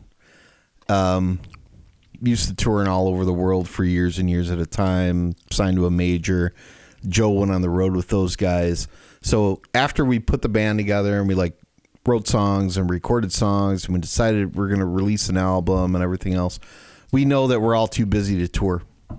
And we're like, okay, fuck. We don't know how to be in a band that doesn't play a lot. Like we play in the basement a lot. So how do we get this in front of people? And we're brainstorming ideas. We're like, all right, we do podcasts. We'll do, videos or little things like on socials And let me shit tell like you, that. the reach you're going to get from this podcast audience. I looked, we have dreams, gentlemen. So we have 78 subscribers. You guys have 129, Bro, So at way least, ahead of you, bro. At least Way ahead of you. 51 more people. That's just on YouTube. That's on fucking YouTube. badass. We have Our several Spotify other- numbers are massive. Several dozen others. at least 20 something odd more subscribers on the audio podcast network. But we just been trying to capture shit because we know, in the very few times we've actually broken out the camera when we're together, it's like we can piecemeal together bullshit that at least it's content. It's something for us to interact with people. Yeah. Well, and We're these trying to days- learn all this interaction, content, social media stuff. Well, and that stuff, it's obviously all algorithm driven, and a huge part of what factors into that Fucking is the technocracy. video / Technocracy. visual Bro, component, right? for real. It's a reoccurring theme. You realize that, right? Technocracy. Indeed. And where can users find Technocracy if they're interested in that? On all streaming platforms. Yes, on all streaming platforms. One of the things, but I even said it, in one of my weaker moments. I was like, "Fuck, I don't know how to be in a band that doesn't play live." Right. I don't know what I'm supposed to be doing. It's like that scene in Talladega Nights where Will Smith's like. Will Ferrell. Will Ferrell's like, I don't know what to do with my hands right He's just now. like this. He's like, you can't put them down. Well, it's got to God. be such a different thing, right? Like recording in the studio by yourselves versus feeling that energy in the audience, and you're just doing that shit Yeah, live, and you're that getting is a that thing. feedback. That and is a thing. so it's got to be tough to kind of lose that energy, I would imagine. Yeah. That is a thing for sure. Yeah, absolutely. And most of the stuff that we play is pretty intense. So it's it's the kind of music you anticipate people are going to react to, whether it's 10 people or 100 people. The people that are there to listen to it, even if it's a small crowd, they're going to react to it, and that's what you expect. Right. So when it's just like looking at the same 5 faces react to it every, but that's one of the golden parts about when we get together and jam, is anytime we do decide to break out a video camera and take videos of us like rehearsing or whatever, we're all having such a good fucking time in the band room. Yeah, it comes through. That it's like, man, now we just want to be in front of other people having a really good time or whatever. You can tell if if you're having a good time playing or not. Yep. So when you break out the camera, like I'm always curious about this. Do you feel like you're the same people with the camera off? Do you find yourself like playing shit up when you're recording video and doing that kind of thing? It could go either way. I mean, on one way you don't even notice it, and on the other way it's kind of like you have an audience, mini audience. Yeah. It could go either way, honestly. It just Hamming depends. it up a little bit. Yeah. Depends on your mood. Yeah, I mean, it depends on who's holding. holding the camera. That's true, yeah. Like last time we jammed, your son Scott held the camera, and it was like everything was all natural, but the music, everything felt so good. And we played really fucking tight that night. Yep. And it was just like so much energy, and I just even forgot he was there. And then I was watching the footage back, and I made a little like shit video for it to like, hey, let's promote the show or something. And it was just like Scotty caught a lot of really cool shit. Yeah, because he's so familiar with the stuff now that he knows when to like zoom in on which guitar solo and like which part. Yeah, and then go to Dan for the blast. Go and to then Dan for the blast. Yeah, exactly. He was just like, exactly. Dude, he's he loves it, man. Yeah, he's that's coming. that's his thing. Like if my son is 20 years old and he is the most honest person in the world. And he has some challenges in life, but when he gets to hang out with us when we're jamming and shit, he loves the music first of all. Yeah, like it's a pleasure. He loves heavier, intense music. Yeah. He also loves a lot of like he wide variety of stuff. But he's the absolute most honest kid in the world. Tell them what he said to you when you were going over going through the set the other day. I'm at home the other night, and I'm like, okay, we got 2 months to prep for the show. I get home from work, and I just turn on, the MP3s of our record, and I just plugged in like a P bass that I got into a little practice amp, and in my bedroom, and I'm just playing along with the songs, and I'm half-assing it because I played these fucking songs so much, but I just want to make sure I, ingrain that shit into my head.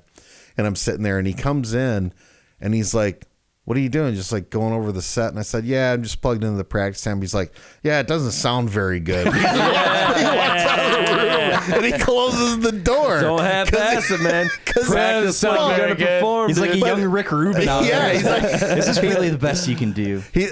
But he knows that like it's not my rig, it's not my Ampeg rig, it's not the dark glass, it's not like you're not feeling it. That fucking you're not in the zone. that like growly, Oh, yeah. The tone you want. Abrams A1 or M1 fucking tank bass tone that Those I'm are going both my for. fucking favorite things are Bolt thrower. Ampex and dark glass. Yeah. I love both those things.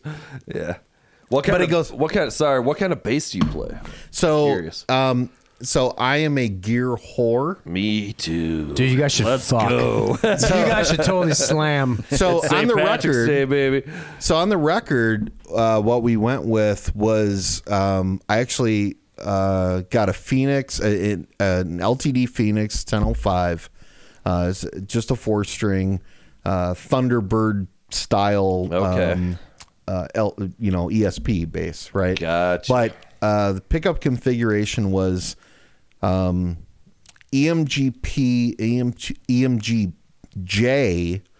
with passive controls. So the pickups themselves are battery operated, and the controls are just passive. Yeah. So it's just volume, tone. And we recorded that directly into the DI. Yeah. And then we used all like, software sims for the bass tone on the record. Okay. So then as we started going through what we wanted to do, Joe reamped it a couple times, just to get some added textures and shit like that. Mm-hmm. Because it's funny, my bass tone hero is a girl. Bolt thrower. Who is? Bolt thrower. Joe Bench from Bolt Thrower. Okay. So if you ever listen to Bolt Thrower, I've never heard of. you never heard of Bolt Are you Thrower? fucking shitting me? fuck. Okay, so Hang on, stop what you're doing right now. Fucking put it on. so Bolt Thrower. You know Bolt Thrower? What the fuck you talking about, dude? So Bolt Thrower is an 80s, 90s, 2000s British death metal band, right? Awesome. But I love that name. That they name are is great. They are they're like a tank. riff based and groove based death metal. Okay. So I'm talking like super low vocals. Their records are kind of like war based. So they have an entire record based on like the Crusades. They have an entire record based on World War One. As one does An entire in a record band. based on World War Two. But their bass player Joe Bench, she played BC Rich, fucking Ironbird, dual P, completely passive into a distortion box into an old fucking PV big 215 amp. So when you listen to it along with the drums and the guitars, her bass tone sounds like the fucking motor of a fucking Abrams tank propelling the fucking tank through the fucking fields. Yeah, dude. A tank. It literally sounds like a tank, right? It's like as soon as the riff starts, and the riffs are heavy as shit, but the bass is just like, grrr, like it's got that fucking diesel engine sound. Right, And right. I told Joe, I said, that's what I want the bass to sound like on this record. I want it to sound like a fucking diesel engine on the bottom just propelling this shit forward. Because if you listen to Dan's drumming, it's so fucking intense. It's very busy. His kicks Yeah, are yeah. so busy. Yeah. And the guitar lines are so busy. Yeah, they are. And I'm like, Yeah. dude, if I try and double this shit, No, It's too much. You got to A do, whole lot going you on got to at do that a. point. You gotta I'm like, lay so it I just want to Yeah. lay the literally like the Yep. the fucking clay in the fucking Yes. soil foundation for this shit. I love that. that on Yeah. bass. I always Man. love Like, that. Me too, That's and awesome. I preach that to people. I've had to tell this to people: is don't be a guitar doubler, be a bassist. Don't be a guitar doubler. There's nothing wrong with doing unison parts when you got to come into it. But as a producer, I've had to tell people this, and this is also a shout out to my brother, as he's a killer bassist. That was always his philosophy: was don't be a guitar doubler. You got to be a bassist. One of my It's not the same favorite thing. bassists ever, and super underrated for just that reason. Like, not fucking flashy, not, a note smith. Shi Shang from Deftones back in the day. Yeah. Pour one out, rest in peace. Yeah. G. Dude. But that dude just Yeah. fucking laid down those steady eighth notes, man. Just Yeah, understated. just the dude. pulse. Yeah, just getting The it done. pulse. Yes, the pulse. Big time. Yep, absolutely. First appearance from Ringo ever Rare coming down here. Ringo. He never comes out for He knows. anybody. He knows Tony's allergic and I'm allergic, so Are you guys? he's like, I'll fucking kill you both. Look at how he's slinking over here, getting a sniff on. But yeah, like So that was the hardest part about writing bass stuff for this record was like, I need to find something between all the guitar work and all the fucking drum work. Yeah. And there are going to be times where I'm going to want to double, and there's going to be there's going to yeah. be times where I'm going to want to enhance the riff. But Yeah.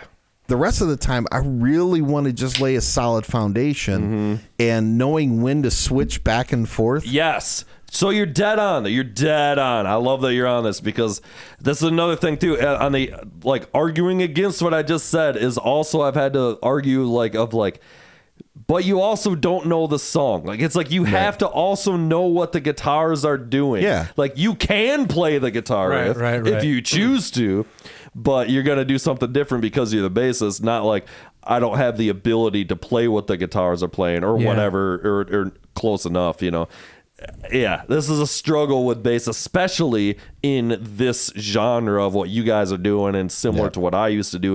It's hard actually to find a place for the bass often. Yeah. Even just sonically within the scope of a record. So these are choices you have to make, and and you're spot on with your assessment there of where am I coming with the doubling of the guitar to make a heavy riff, or where am I laying the foundation? Troy from Mastodon talks about that a lot, as he talks a lot about with Mastodon being the bass. He's like, my role a lot of the time, the bass isn't even supposed to be heard. It's just there. Felt. It's felt. Yeah, it's a Like, vibe. I'm feeling Yeah. it, and he's like, I'm coming Yeah. with this huge, fat, hairy tone. The guitars are doing the thing, and what I'm doing is all underneath that, and you Right. don't even like. You may not know even it, notice. You Yeah, you know? may not even know it. Yep. Like you do, like you feel it, Yeah. but you don't know it. And that's having Yeah. the presence of mind and the lack of ego to be like, that's what I'm doing. I'm the bassist. That's what I'm here to lay that foundation, and I'm gonna let these Yeah. guitars and drums and shit be crazy. I think you know, having so. that intuition comes with experience, wisdom. Yeah, Yep. I mean, it it's comes just from like good it will come teachers to you, too. yeah. Yeah, Yep. like I remember I had a buddy when I was a kid when I was first learning how to play, and I was a fucking dog shit little like teenage kid with a bass guitar, and he was like, "Hey, come play bass with us because we don't have a bassist." And that's how you started. yeah, and that's how you started. But That's how a lot of this guy was like, bassists start, yeah. this Hey guy, man, we need a bassist, dude. Yeah. Fucking pick it up. This guy was a Van Halen. He was a Van Halen fucking prodigy, and he was a Randy Rhoads prodigy. And one of the first things he did was he took me in, and he's like, "I need you to learn. I want you to learn like these 8 tunes, right?" I need running with the devil down. Stat. But that's the first note, thing. baby. That's the first thing. You gotta He's start like, somewhere. I remember he sat me down and he's like, how does jump go?" And I was like, "Oh, it's easy." He's like, bunt, bunt, dun. Not He's the like, bass. no, Not the bass. He's like, "What's the first note in jump?" And I pressed play on the tape deck, and it was like, dun, because it laid the foundation. Same thing with Running with the Devil, right? It's the bass, dun, dun, dun. Yeah. It sets up everything. Yeah.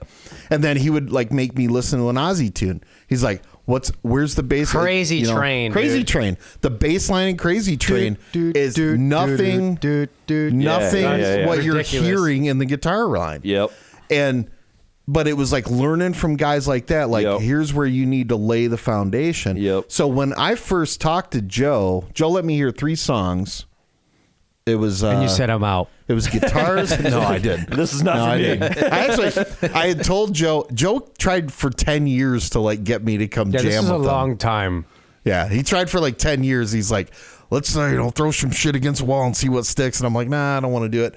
And then finally, out of nowhere, during the end of 2020, he's like, hey, we've been recording some stuff. I said, well, let me hear it. And he played 3 songs for me. And can you use this as an intro into the song that we're going to have? Yes, Okay. yes. So the next song was one of those songs, but he gave me 3 songs, and I'm like, man, that's really good. Who's singing? That was the first thing I asked him. Mm-hmm. He said, oh, Tony's singing. And I was like, no shit. All right, sweet. And then I was like, well, so here's what I want to do. If I play this stuff with you, I don't want it to be Steve Harris / Greg Christensen, your typical power metal or thrash type bass part. Yeah. I want to play because I know Dan, I know the way Dan drums. I'm like, I want it to be a challenge. I want to play with Dan to where I can lay down like these fucking massive low end parts and let you guys do what you're going to do on the guitar side. On top. Yeah. Because the guitars are so good. Yes. And I'm like, I don't want to have to try and double it and risk like when we're off, it's going to sound flammy and it's going to sound like Yeah. shit. It's like and augment I'm it not that- rather than I'm not that compete fucking with it, good, dude. Yeah, I'll be yeah. honest with you. And I don't right. have the desire And to you try and can't- practice to Yeah, but be that you're not good. even that kind of bass player. No, Exactly. it's Yeah, not yeah. my mentality. Look, Right. I mean, Joe wouldn't even approach you if you thought that you were going to do something like that. Right. Yeah. And Cock. You don't. Yeah, cock. No laughing. No, I'm laughing, motherfucker. So the song you're going to hear, the song Pain, is a perfect example of like the guitar line is really busy, Yeah. and in no part in the song do I double what the guitars are doing. Right. And that's a challenge too before we play the tune is in this kind of music most of the time, and what's happening here and what happens in a lot of bands is the people that are writing it is the guitarist. So they're coming with the craziest, baddest ass shit, and it can be difficult as a bassist to come into the fact it's like, oh, we got a lot of the times bass is last coming into a lot of this stuff and the way these It kinda records, was, and these yeah. records are made with these metal bands because it's guitars and drums usually are It's like very the thing. dense. Very you know? dense. Very dense. Yeah. You know, extremely dense. And then fucking vocals or whatever. And then it's kind of like, okay, what do we do with the bass? And that can be tough when it's not there from the get-go. So to have that mindset of like, you know, I got to come in as a bassist and do something here that's going to work with all this is definitely a challenge. That's a challenge I've dealt with many times. And I'll tell you what, man, Joe is an amazing bass player. Is he? Yeah. Joe Katie's great at bass. Joe Katie is an amazing, aggressive bass player. Yeah. He's played in some really like heavy, fucking intense shit. So when I came to him and I was like, hey, man, I want to do things a little differently here. For him to be able to like help, because we wrote a lot of these bass parts together. Yeah, sure. Like both sitting there with a bass in our hands going, maybe this sounds right, maybe this sounds right. Right. And he was just as much involved in the creative process of putting the bass parts together as I was.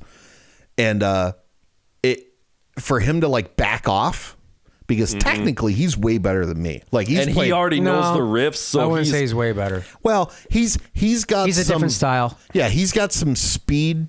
And some. He's probably guitar doubling because he is. already did the guitars in a form. You know what I mean? Yeah. Because he already knows the riffs pat. Yes, that's true. So like he already has that of like I already know what it is. Where when you come in like but I got to think about it as from a bassist mentality. This is going to be. So that's what you have. Yep. That's what you have. You Yep. have that, and Joe is a different animal. Yeah. So anyway, but like the work he did with Among the Ashes and stuff, like it's amazing, right? But for this record, what I wanted to do is I wanted to make sure that like the bass was more foundational, because some of the Euro metal and stuff that I was drawing some inspiration from, like we talk about UK death metal, but also like the Euro metal, like the In Flames and At the Gates and stuff like that. Right. If you listen to the bass parts, they're really holding down like that chordal foundation of how the melodies moving around. Yeah. So it doesn't get just notes on notes on notes on notes on notes, right? It's got some movement to it or whatever. But Ross, you got something queued up? All right. So we're going to play it. The next song is called Pain. Okay, so this is a Dangerville exclusive. We're going to play this track. Look at you motherfuckers in this photo right here. Fucking all a this bunch of tool bags. Fog machine and shit. Fucking bunch of a-holes. That's hopefully this plays. That's Photoshop, brother. That's a post. That's a post effect that was not there. We were so stinky that night. We were at our friend's house. Hopefully this plays correctly here, and if not, we'll shout out Brian Sheehan, Batman. Shout out for the Photoshop.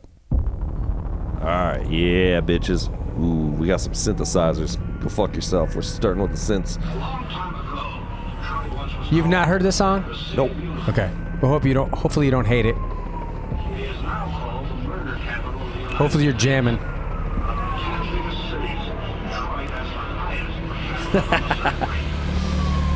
Helicopters, man.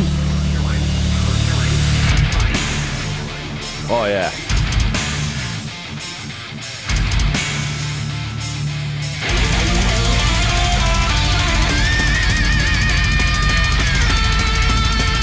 Yeah, baby.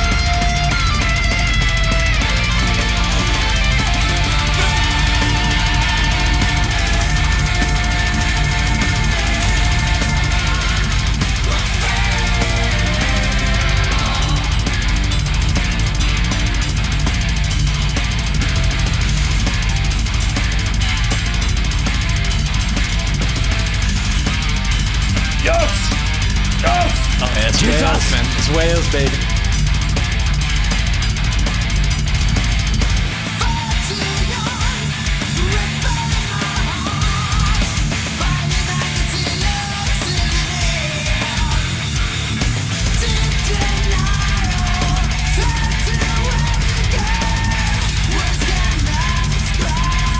Some unrelenting, punishing double bass, bro. It really is. Fucking damn bass, bro. Unwavering, unrelenting. Gotta love it. It just keeps going. That's bad dive, dude.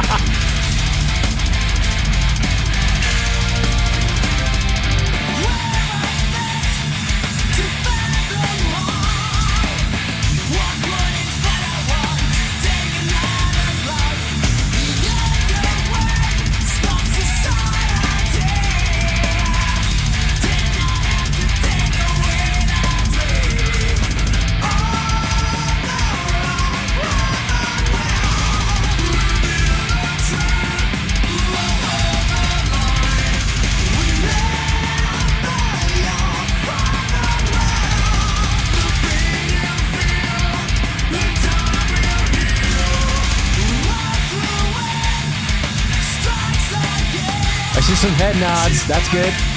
I'm digging it, man. I'm digging this good shit. I'm picking up where you're laying down, gentlemen.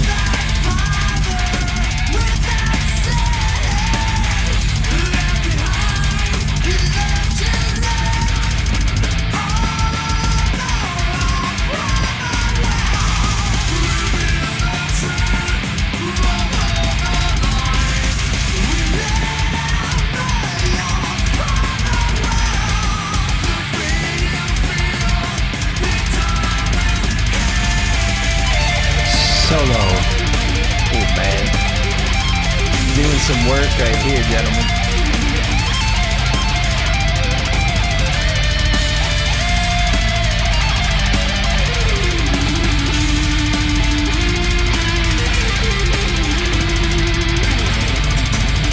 That's nasty, boys.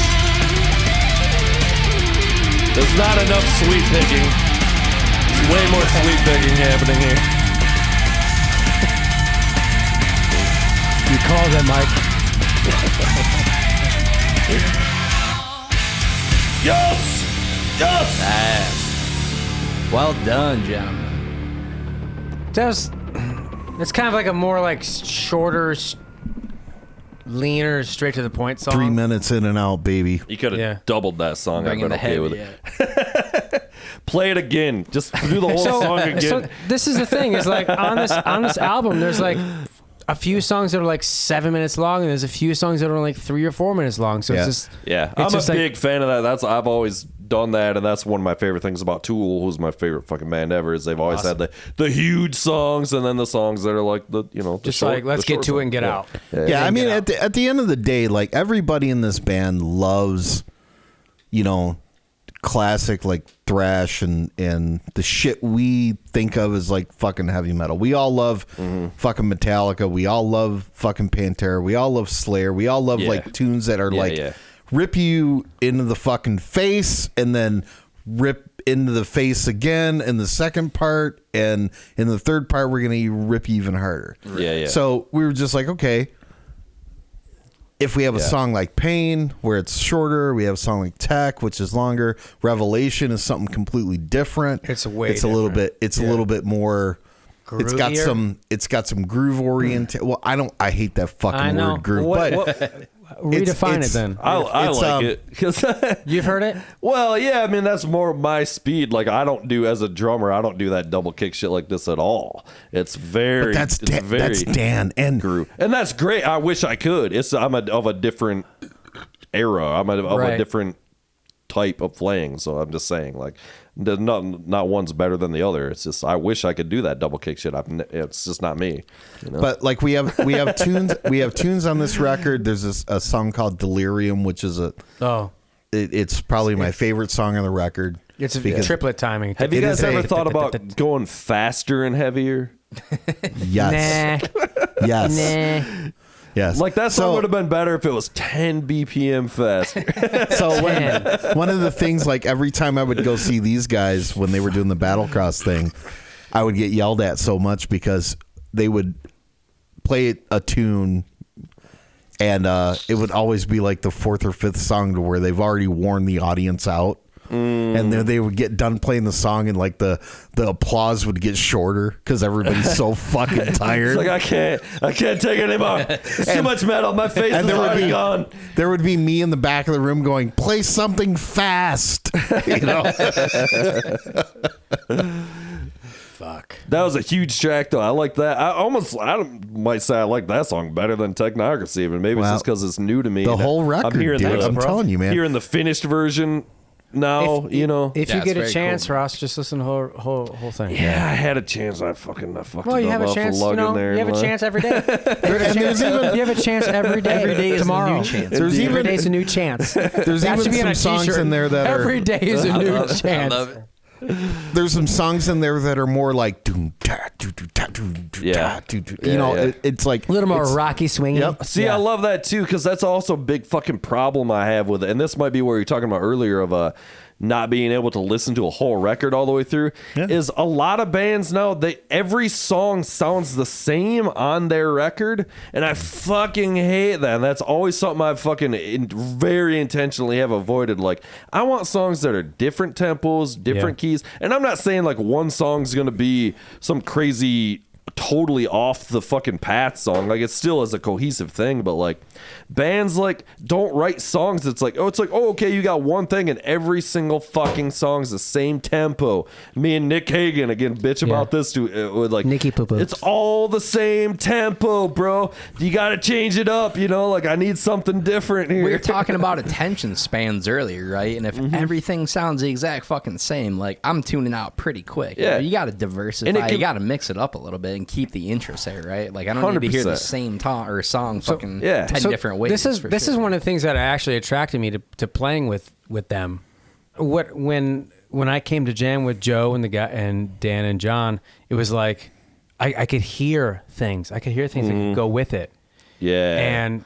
And Joe just invited me out to jam because we did a thing for fun. And he's like, hey, how do you feel about throwing some vocals on our shit? And I was like, all right, yeah, hell yeah, sounds great. But then what would happen is we would get together and I could hear what was happening. I could hear like potential stuff that could go over it. Yeah, And that's it chemistry. It's chemistry. Yeah. And it wasn't like, all right, now I'm pounding my head against a wall because I'm hearing the same thing over and over again. It's just nonstop blast, or it's nonstop this, or it's nonstop that. There was a lot of flavor. There was a lot of flavor behind it from all these years before. So when I stepped into the picture, they had already been jamming for a couple of years. They already had all this material, and they already figured out what they wanted to do. So like when I stepped into it, it was much easier to just, I guess, like, you know, I don't know. Yeah. You know, like, I can hear stuff now. Yeah, and now that's they're what writing chemistry new is. And especially as a singer, it's like if you don't hear it right off the bat, like when I get sent shit to sing on, it's like I even now I don't even want to hear it until I want to be in the vocal booth with the mic on when I hear it for the first time. You put it out. And I'll just fucking play it, whatever they sent me, and I will literally just do whatever. It's just nonsense, you know, as you know, Yeah, it's just kind of nonsense. spitball, yeah. And like, because like some of those first reactions can be the best shit. Oh, yeah, you know? yeah. And it's like, yeah, I want to to be able to react as a singer, you know. That's awesome, dude. That's fucking badass. So, yeah, I recommend that Well said. if you can. No, I've done like, that. But like the way you said it was good. That was even real just good. have your fucking phone handy on the fucking voice record app, like the first time you can hear. I'm not that savvy. Yeah, you are. It's a stupid thing. I'm just saying, you have a mic. You said you put up a mic in your basement. The next time he sends you the song, just fucking like, I'm not gonna listen to it. I'm gonna listen to it tonight. I'm gonna fucking wait, and I'm gonna fucking pull it up, and I'm gonna have the microphone on, and I'm gonna react instantly. That's different than the phone, though. Either way, when I feel like a phone, like I could be like a fucking Meyer with 3 kids, and I'm like have my phone on me, and I'm not gonna do it. No, I'm not saying you're doing it in the restaurant. I'm saying use whatever technology you have in order to react. I have the technology readily available. You have the Technocracy. I don't need to do the phone. I have the Technocracy. Buy it. Yeah, that's my favorite thing to do as a singer. So as our Lyft driver's probably like a half an hour away. Fuck him. I gotta. He's coming on the pod. We're bringing him in. Yeah. Bring him in. Yeah. He's got some news. Let's go. Some news bits to do. He's like, you guys got like $10 you can throw me. Everything we did. So, Sorry, Mike. So like you guys have been great for having us out here, and this like trip was absolutely worth it. Super sorry, fun, I'm sorry it got canceled a couple weeks ago, but I gotta give like all the respect and all the accolades in the world to our brothers in arms that didn't get to make it out here, and I hope that soon They didn't make it. I hope A lot of good men out there. Pouring out for Joe, who apparently is balls deep in Ohio right now. He's ball deep in his cat. I gotta give it to Joe. We Like love Joe, our cats. Joe Yes, is I the know, I'm most. sorry. Joe is the most persistent, Hardworking. hardworking fucking dude. Die hard. I got to chill with him for a minute at the ISD show that you came up on. He was just hanging in the back, and I was very intentionally trying to meet up with both of you guys, and you fucking big timed me, and you're in the fucking in the back. Shut your mouth. I send these guys a message. I'm like, hey, where y'all at? Joe's like, I'm in the back bar, and you're like, yeah, I'm backstage, bro. Well, you could have came back there, man. I'm fucking. I'm like, I literally could have just walked back. That's what I'm saying. You could have just walked back there. I'm like, no one would have stopped you. Yeah, coming backstage with the token ain't fucking exclusive. Listen, We're on the bus, bro. Sorry, man. Listen, here you do. You just act like you're supposed to be there, and then you are. That's all you have to do. But like Danny is such a fucking phenomenal drummer, and that guy has a tremendous amount of energy. I mean, Jesus Christ, he's playing that shit, dude. Dude, he's a fucking monster. So I'm gonna age him, but he's older than me. But he is a fucking. damn. He's a year Super older. old. You guys want to know? He's super old. He's like super 90. Old. Yes. You want to know what's his fucking nickname? Danimal? The Albanian Yeah. The Thundercock. Albanian fucking thundercock. Danimal. Nice, man. He is such Pretty epic. Dude, he's like a that fucking dude- Arizona iced tea can. I don't even know what that means. He's but I like love a it. Foster's That's can. the greatest description of anybody I've ever heard. Like our big joke in the band is that no matter how bad things are, it could always be worse. You could always roll up to a chick you're like trying to score with and see Dan walking out of her front door. Because it'd be like throwing a hot dog down a hallway after that. Oh God! But from his playing, his intensity, like what you hear on the record. Yeah, it's embellished or whatever because you got to do what you have to do for studio tricks or whatever. But like Dan is that intense every practice, twice a week, no Hell matter yeah. what. Two like, words. He is that fucking Two guy. words: huge cock. Yes, he is. Guy's got a he big is dick. Guy's got a big Tommy dick Lee as as Fucking Foster's can. If you look at the last YouTube video we put up, we actually It's in it. It's he in there. went and- It's there. Yeah, he went and got a bunch of plexiglass, and we built like this plexiglass wall around his drum To kit. bury his dick. Well, no, but it was more to barrier like his drum mics because they were getting a lot of amp bleed. Crossover, Bleed, yeah. feedback. Yeah. And it made our rehearsal mixes sound awesome. Bad bleed. Bad. But he's sitting behind this fucking plexiglass wall, Huge cock. and It's like a baby's arm. yeah, he's just fucking. Holding an apple. He's absolutely fucking killing it. He is the most unique, Gentle.